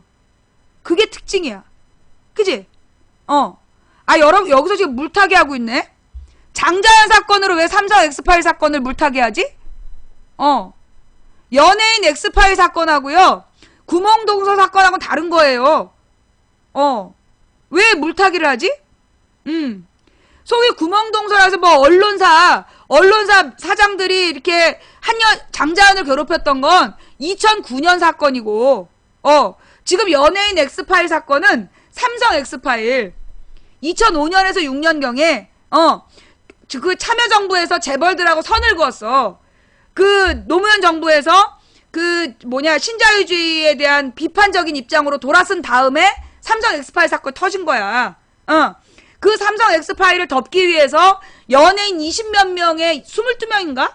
22명인가 23명에 관한 그 시크릿을 터트린 거야. 그게 연예인 엑스파일 사건이고, 장자연 리스트는 2009년에 장자연 리스트가 터졌는데, 그 장자연 리스트를 덮기 위해서 정치적인 박연차 리스트라는 걸 띄우고 노무현 대통령 측근들을 막 수사해갖고 마치 대단한 비리가 있는 것처럼 그러다가 노무현 대통령 죽음으로 몰고 간 사건, 그거 2009년 사건. 구분을 해야 돼. 지금은 우리가 얘기하는 건 뭐야? 삼성 엑스파일. 뭐요? 삼성 엑스파일 사건에 대해서 우리 얘기하고 있다고. 삼성 엑스파일 사건은 뭐예요? 삼성 엑스파일 사건. 삼성에서 우리나라 판검사들한테 용돈을 줬다는 거야. 그래서 삼성 관련 비리 사건이라든가 이런 거에 대해서는 판검사 수준에서 아예 덮게끔 정리했다는, 그게 삼성 엑스파일 사건이야. 여러분이 지금 이거 삼성 엑스파일 사건 처음 듣는 분도 계시죠? 삼성 엑스파일 사건 처음 듣는 사람도 있어. 왜? 그 당시에 삼성 엑스파일 사건이 매우 심각한 사건이었는데, 한마디로 우리나라 정부에서 법을 지키는 그 최후의 보루인 사람들이 부패했다는 증거가 나온 거였어. 최후의 보루인 판검사가 썩었다는. 물론 검사는 옛날에 과거에 독재정부 때 고문하고 막 이런 한패였지만 판사들까지 삼성에서 부패시켰다라는 매우 심각한 사건이었어요. 그런데 그때 그 심각한 사건을 연예인 스캔들을 대량 터트려가지고 덮었단 말이야. 근데 그때 그 연예인 스캔들에 나왔었던 연예인들이 아직도 잘 나가. 어마어마하게 잘 나가. 그러니까 기획 스캔들이라는 게 뭐냐면, 정부에서 어떤 정치적 추문을 덮기 위해 터트린 연예인 스캔들인 경우에는 그 사람들이 계속해서 광고에 나와. 잠깐 CF 잠깐 쉬었다가 바로 CF에 나와가지고 막 나오잖아.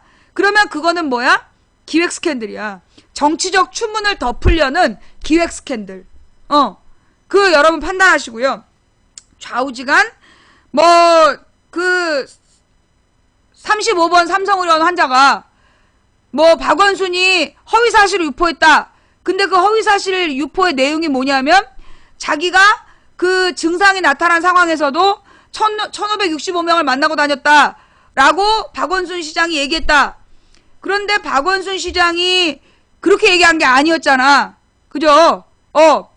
그리고 무엇보다 박원순 시장이 정보를 입수하게 된 거는 정부에서 지들끼리 회의하는 과정에 나온 말을 서울시 공무원이 듣고 그걸 전달했던 거 아니야. 그래서 지금 팩트로 확인된 게 뭐예요? 이 확진 환자가 35번 환자가 격리되기 하루 전, 격리되기 하루인가 이틀 전에 1565명이 모이는 그 재개발 조합에 갔었다. 그거 팩트 아니야. 그런데 그게 뭐가 허위사실이라 그러면서, 허위사실이란 부분은 뭐냐? 그 증세가 나타난 다음에도 그 직간접 접촉을 했다. 그 부분이 허위사실이라는 거예요. 그런데 이 사람 그런 주장을 하는 이유가 뭐냐면, 자기는 비염 이상의 특별한 증세가 없었다. 자기가 특별한 증세를 못 느꼈다 이거야. 아니, 격리되기 하루 전까지, 증세가 악화돼서 하루 전까지 쥐가 증세를 못 느낀 거지. 그러나 이미 한참 전에 감염이 됐고, 그래서 증세가 나타난 거 아니야. 근데 자기가 비염으로 느꼈다라는 주장을 하면서 박원순한테 지금 명예훼손이다, 허위사실 유포다 그러고 있는 거 아니야 지금. 1565명을 접촉한 건 사실이잖아.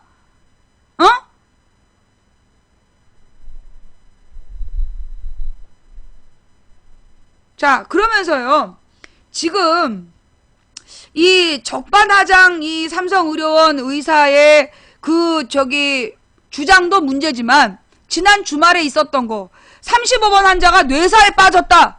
그러면서 가족들이 박원순 시장에게 책임을 묻고 있다. 그런 기사까지 나왔잖아. 그지? 그게 지난 주말에 나온 기사죠? 박원순 시장에게, 지난 주 중이었나? 언제였어? 박원순 시장, 35번 환자가 뇌사 상태에 빠졌다고 그러면서, 지난주 목요일이었나 보다. 그래갖고 그 가족들이 박원순 시장한테 스트레스를 받아갖고 뇌사에 빠졌다라고 그런다라는 기사가 나오고, 거기에 막 댓글 요원들이 작업하다가 걸린 거 아니야. 그거 오보였다고. 응.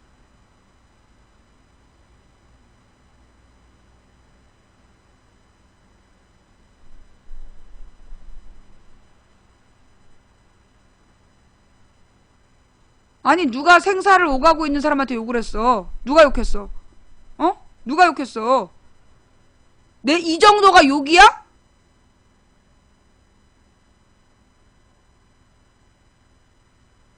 박원순한테 책임을 묻지 않았으면 우리가 비판을 안 하지.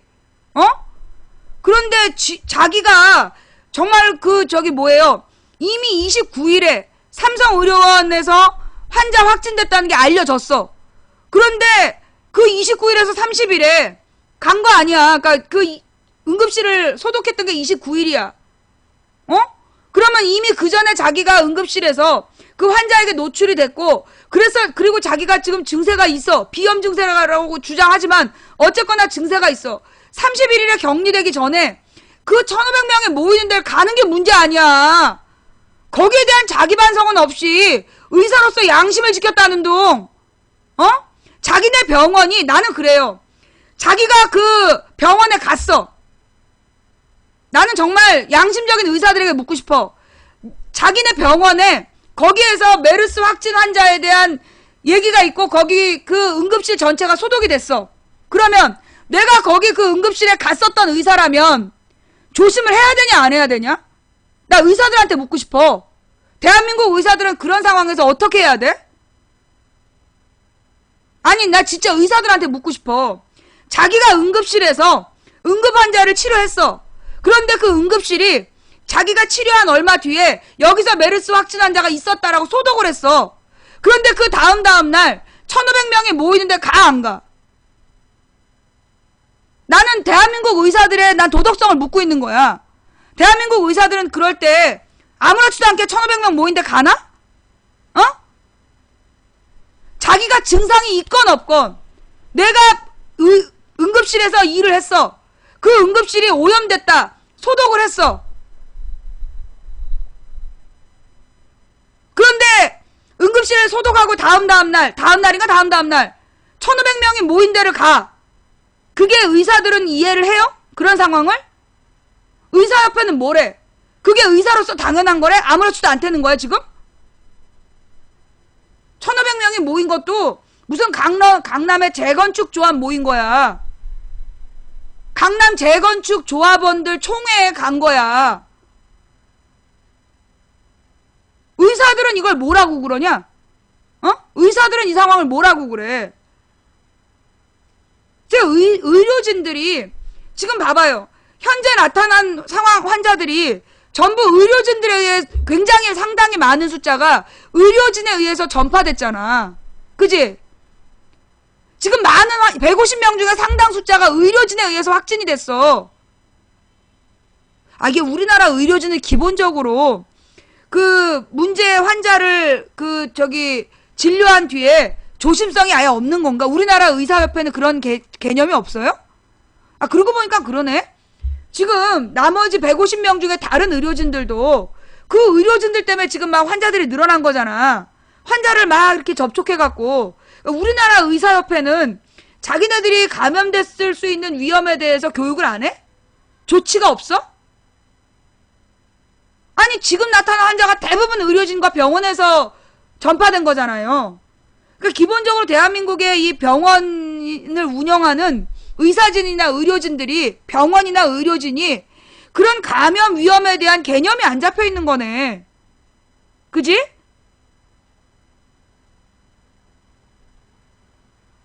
그러니까 이건 지금 대한민국의 의료 전체의 문제 아닌가?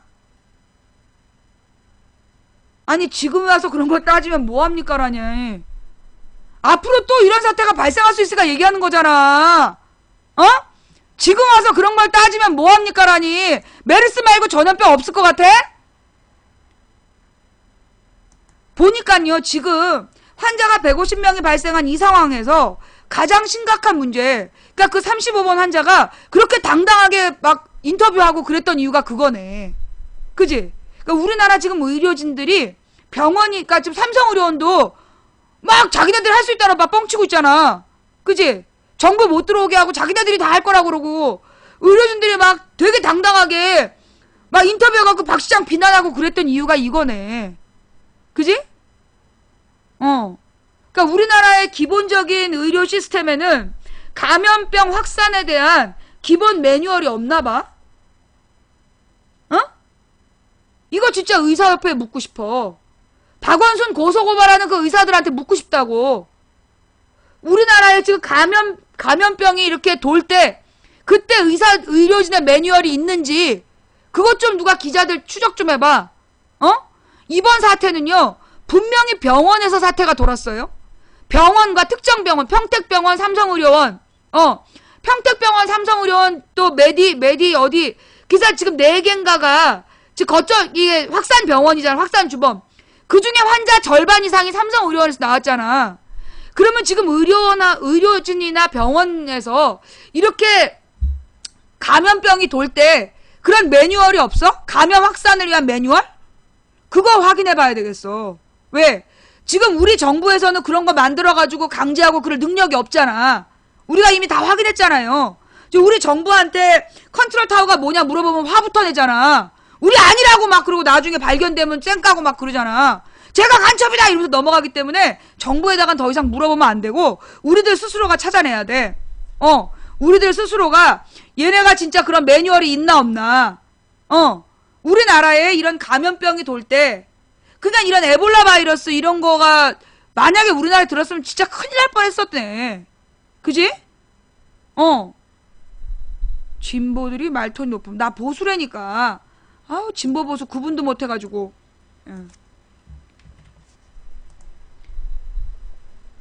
그죠? 지금 메르스 확진자가 현재 150명이에요.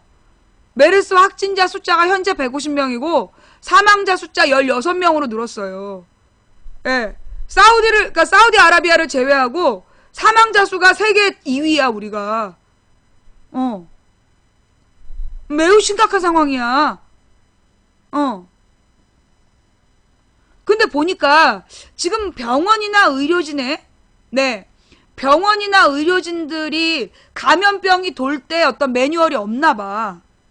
지금 이번에 병원들이 대처하는 태도를 보니까 굉장히 중구난방 아니에요? 어떤 원칙이 없어. 그죠? 감염병이 돌 때 뭐 가령 호송하는 절차라든가 뭐 이런 것들에 대한 전반적인 해머와이프 아우 이 무식한 야 그럼 젖소 보인 남편은 젖소냐? 아이 무식해. 나는 내가 망치야. 남편이 망치가 아니라. 아유 우리 이제 저질 요원들이 막 급투입됐네. 이 심각한 문제예요. 심각한 문제. 매뉴얼이 없는 것 같아. 이런 감염병이 돌 때 어떤 보건당국의 매뉴얼이 없는 것 같아. 의료진이나 의료시설이 갖춰야 될 그 매뉴얼이 없는 걸로 내가 보여. 그치? 있었다라면 이 상황이 이 지경이 됐겠어요? 물론 정부 차원에서 그런 걸 마련해서 보건의료당국에다가 보건의료시설들에게 뭐 요청을 안 했다라면 어쩔 수 없겠지만 내가 볼 때 매뉴얼 자체가 없는 것 같아.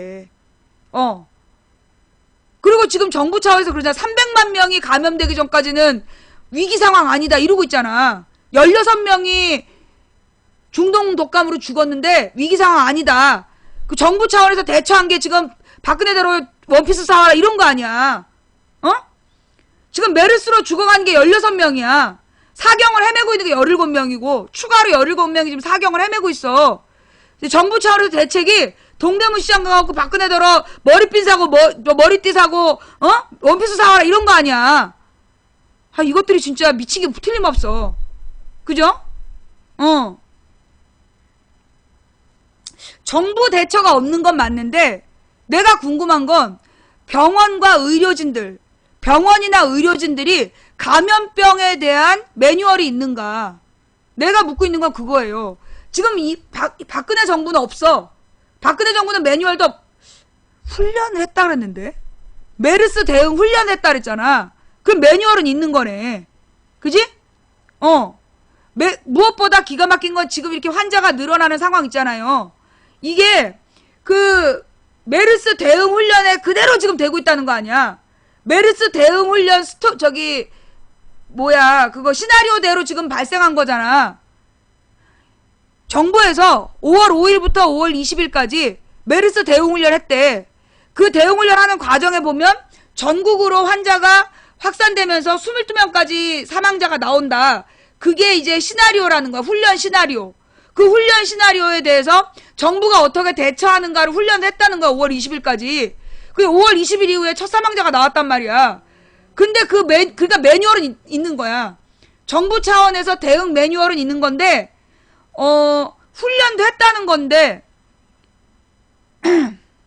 이제 대가리부터 꼬리까지 전부 다 머리가 대가리들이 나빠가지고, 모른 거지, 매뉴얼을. 그래서 이 지경이 된 것 같고, 거기다가 병원이나 의료진들에게 감염병이 돌 때, 어떤 그 확산 방지 매뉴얼이 있는지 없는지가 있대요. 위기관리 커뮤니케이션인 매뉴얼 정부는 정반대로 했대. 매뉴얼이 있었군요. 예, 정부는 매뉴얼이 있었어. 근데 정반대로 한 거야. 그럼 그렇지. 그래요.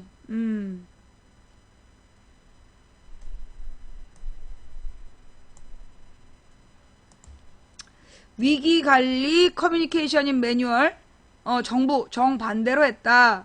알려진 사실 은폐 마라 등 적시. 알려진 사실 은폐 마라. 잠깐만. 알려진 사실을 은폐 마라. 알려진 사실을 어떻게 은폐하지? 그러니까 낙타고기 먹지 마세요. 알려진 사실은 은폐 마세요. 알려질. 미안해. 내가 한글 잘못 읽었어. 알려질 사실을 은폐 마라. 알려질 사실 은폐 마라. 아니, 그러니까 그러면 알려질 사실을 어떻게 은폐하냐고.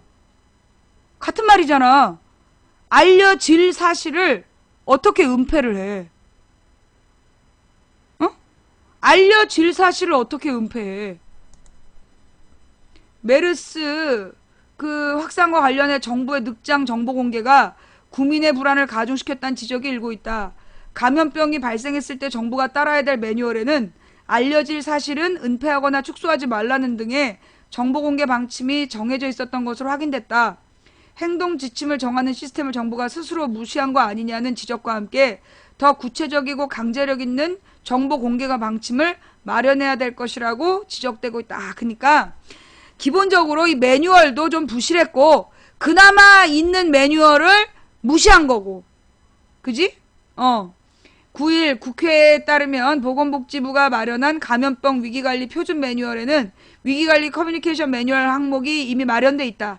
해당 항목은 피해자 배려와 정부의 신뢰 확보를 위해 시의적절한 정보 공개를 목표로 하고 있었다. 감염병 위기관리 표준 매뉴얼은 감염병 발병 시 정부와 주무부처인 복지부가 취해야 될 예방 및 대처 시스템을 정리한 지침서이다. 위기관리 경보 수준 중 정부가 현재 주의 단계를 유지하는 것도 감염병 위기관리 표준 매뉴얼을 근거로 했다. 메르스 발병과 함께 정부가 마련한 메르스 대응 지침도 이 매뉴얼에 따른 조치다. 그러니까 매뉴얼을 알긴 알았다는 거네, 정부는. 그러니까 아는데 선택적으로 지킨 거구만. 복지부가 지난 12월 내놓은 최신판 감염병 위기관리 표준 매뉴얼에는 위기관리 커뮤니케이션 매뉴얼 항목이 추가된 것으로 확인됐다. 위기시 정확하고 시의적절한 정보를 제공해서 피해자를 배려한 한편 위기관리 대응에 관한 정부의 신뢰를 확보한다라는 목표까지 명시돼 있다. 위기관리 커뮤니케이션 매뉴얼 항목 중 정부가 지켜야 될 원칙 중에는 알려질 사실을 은폐하거나 축소하지 말 것, 언론에 적극적으로 새로운 정보를 제공할 것, 모든 정보를 공식화할 것, 위기 관련 전문가와 오피니언 리더들에게 상황을 충분히 설명할 것. 근데 이게 이제 서울시에도 안 알려준 거 아니야? 정직이 최우선 등이 구체적으로 나열돼 있다. 정직이 최우선. 왠지 이명박이네 가훈 같은 느낌이 딱 드네.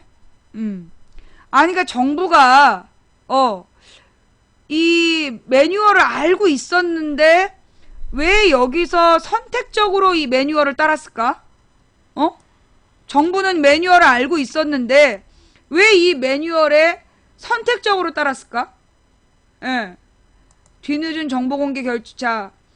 지난달 20일 첫 환자가 발생한 지 18일 만에 메르스 환자가 발병한 병원들을 공개하는 등 조치를 취한 정부 조치는 감염병 위기관리 표준 매뉴얼과는 정반대였던 셈이다.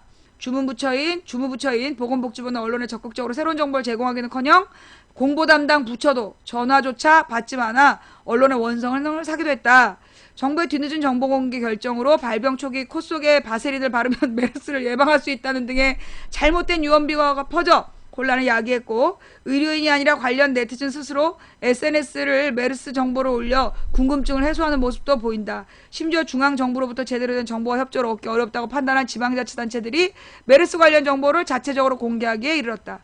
이에 따라 일각에서는 국민의 알 권리를 보호하려면 보호하면서 동시에 정확하고 실효성 있는 정보 전달을 위해 현재 두루뭉술하게 서술된 매뉴얼의 정보 공개 범위를 보다 구체적이고 명확하게 제시한다는 의견을 내놓고 있다.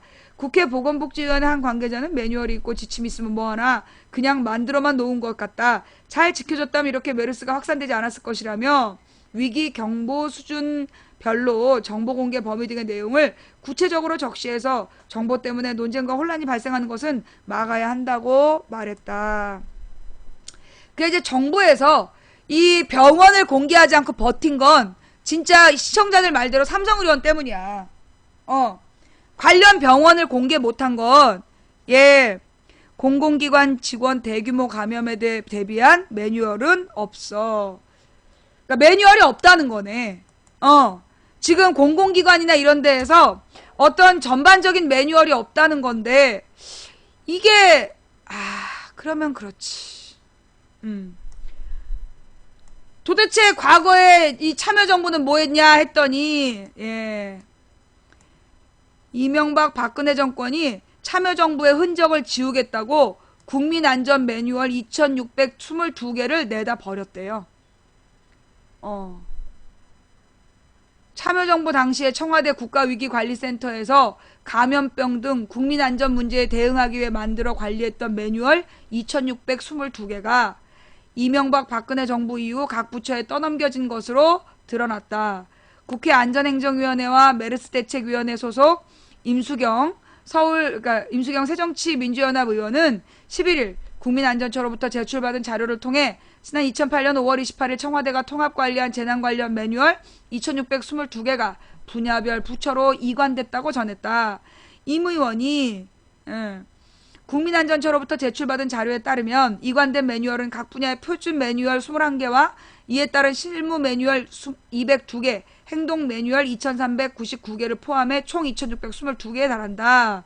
참여정부 당시 청와대는 재난을 총괄하는 컨트롤타워 역할을 자임하며 국가안전보장회의 산하의 위기관리센터를 출범시키고 국가위기별 표준 매뉴얼과 세부적인 내용을 담은 실무 매뉴얼 그리고 행동 매뉴얼을 만든 바 있다. 임 의원은 참여정부 당시 청와대는 국가안전보장회의 산하의 위기관리센터를 만들어 33개 국가위기별로 표준 매뉴얼을 만들고 세부적인 내용을 담은 276개의 실무 매뉴얼과 2400개 행동 매뉴얼을 만들어 전통적인 안보와 재난을 총괄하는 컨트롤타워 역할을 자임했다고 밝혔다.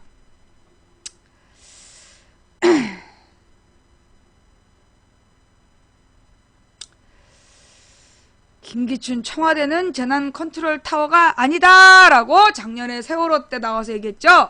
그러나 이명박 정부는 2008년 5월 28일 관련 매뉴얼을 전부 각 부처에 돌려보냈고 박근혜 정부 출범 이후 이에 대한 추가적인 조치를 취하지 않았다. 이에 따라 현 청와대는 재난은 국민안전처가 총괄하며 각 부처가 담당하는 것이란 이유로 각종 참사에 대한 책임을 회피해 빈축을 사고 있다. 이에 대해 임 의원은 이명박 박근혜 정부가 국민안전과 직결되는 자연재난과 사회재난에 대한 총괄 기능에서 손을 놓고 있다고 주장했다. 이명박 박근혜 정부를 향해 전 정부의 흔적을 지우겠다는 정치적 목적에서 재난 컨트롤 타워 역할을 내팽개친 것은 매우 안타까운 일이라고 질타한 뒤 도대체 얼마나 더 많은 국민이 희생돼야 잘못과 어리석음을 깨닫고 시스템을 혁신할 것인가 반문했다. 아울러 임 의원은 세월호 참사에서도 교훈을 얻지 못하고 책임 회피와 일선에서 고생하는 공무원들에게 호통만 치는 박 대통령은 국정 최고 책임자로서 지금이라도 국가 재난에 대한 관리 체계를 일신해야 한다고 밝혔다.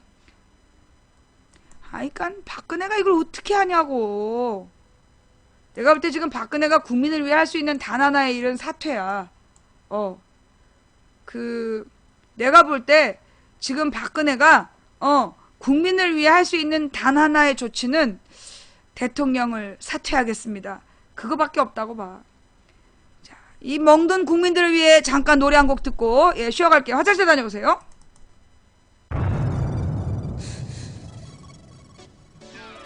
김현정이 불렀어요. 멍.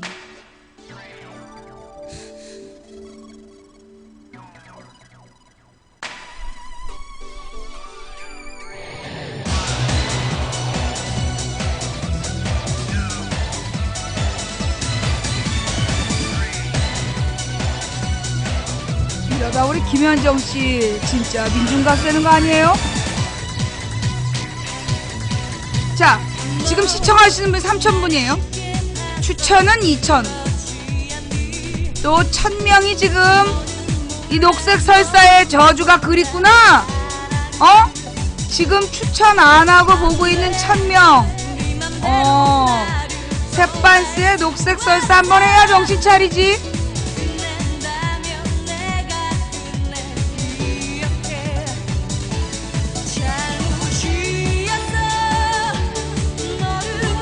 잘못이었어 너를 만난 건.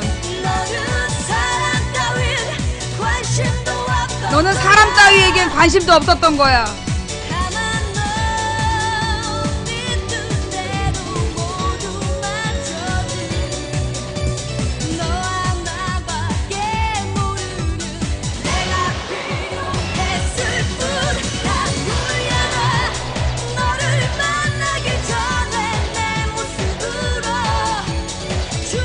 김현정씨 미안해요.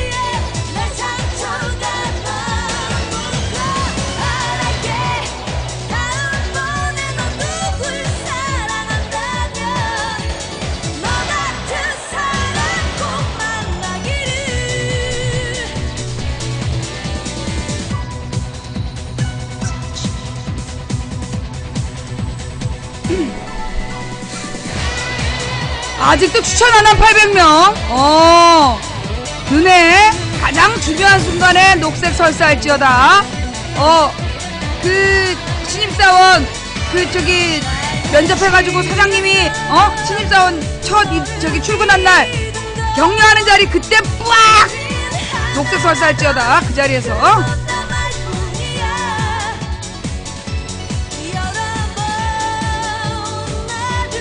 오랫동안 사랑했던 그녀를 드디어 말 걸어서 그녀의 마음을 얻었어. 그리고 그녀의 아버지를 처음 만난 순간 녹색 설사할지어다. 올려놔.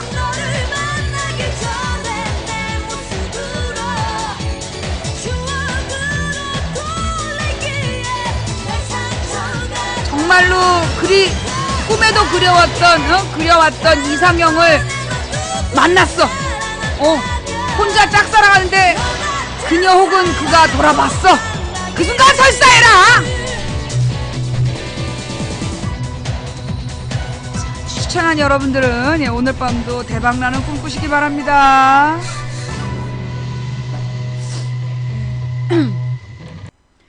김현정씨 미안합니다.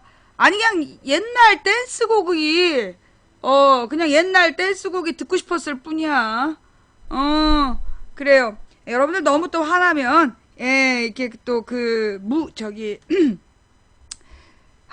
지금 보니까 지난밤 뉴스에 또 험악한 뉴스가 있더라고. 층간소음 막 이런 걸로 서로 찔러 죽이고 막. 그래요. 역캠 방송 그런 얘기를 왜 해 지금? 이 역캠인지 모르고 앉아있던 사람들 얼마나 놀래. 그거 참 이상한 사람이네. 아까부터 그냥 모르고 들어왔는데 이게 역캠인지 모르고 앉아있던 사람들이 이게 역캠 방송이라면 얼마나 놀라겠어. 미안해요. 역캠이었다는 말에 깜짝 놀랐고 지금 마우스를 집어던진 여러분 혹은 전화기를 떨어뜨린 여러분 진정하세요. 릴렉스. 릴렉스. 이게 주민등록법상 내가 이 주민번호 뒷자리가 2번으로 시작해. 잘 믿어지진 않겠지만 괜히 또 이럴 때 역행 순위 이런 거 가서 확인하고 그러지 마. 또 이렇게 뭐 이렇게 사람이 많은 이게 아프리카의 여비제이들이 미녀라더라. 제주 많은 제주 많은 미녀들이 방송한다더라 와가지고 이게 보이는 라디오 역캠 순위를 쭉 내려가다가 우리 방에서 지금 기절하는 사람들 정신 차려요. 자, 심호흡을 해. 진정하고. 미안해. 그냥 다음 칸으로 가면 돼. 조용히. 역캠인 건 우리끼리 비밀이야. 쉿. 예. 자, 내가 사실 너무나 역캠 순위가 높으면 내가 아프리카를 위해서 자체적으로 휴방해. 지난주인가 그 저기 역캠 순위 1등 해가지고 내가 이 아프리카에서 딱 영업방해로 고소당할까봐 아프리카 영업방해로 고소당할까봐 내가 한 일주일 쉬었잖아. 지난주에 3일이나 방송 쉬었잖아. 나 진짜 미안해가지고 모니터를 또 쳤어? 미안해. 진정들 해. 자, 후원해주신 여러분 대단히 감사합니다. 네, 추천해주신, 이 시간 추천해주신 2433분께 진심으로 감사드리고, 끝까지 추천 안 하고 버티는 600명은, 인생의 가장 중요한 순간, 기다려왔고, 꿈꿔왔고, 오랫동안 간절히 소망했던 그 순간 똥 싸라. 네, 설사해라! 그것도 녹색 설사를, 바지 다 젖게! 자, 미안해요. 자, 다음 이야기로 넘어갈게요. 예. 우리 방송의 별풍선과 후원에 대한 리액션은 못 본 척이에요. 예. 10,000개까지는 못 본 척 해드리는 게 그게 리액션이고, 10,000개부터 확실한 리액션 들어갑니다. 네, 한번 해보세요. 블랙 걸어드려요. 예. 못 들어오게 하는 거야, 영원히. 자, 다음 뉴스는요. 자, 이 메르스, 지난주 중반에는, 메르스에 대해서 지난주 중반에는 뭐, 다 극복한 것처럼 막 그랬어.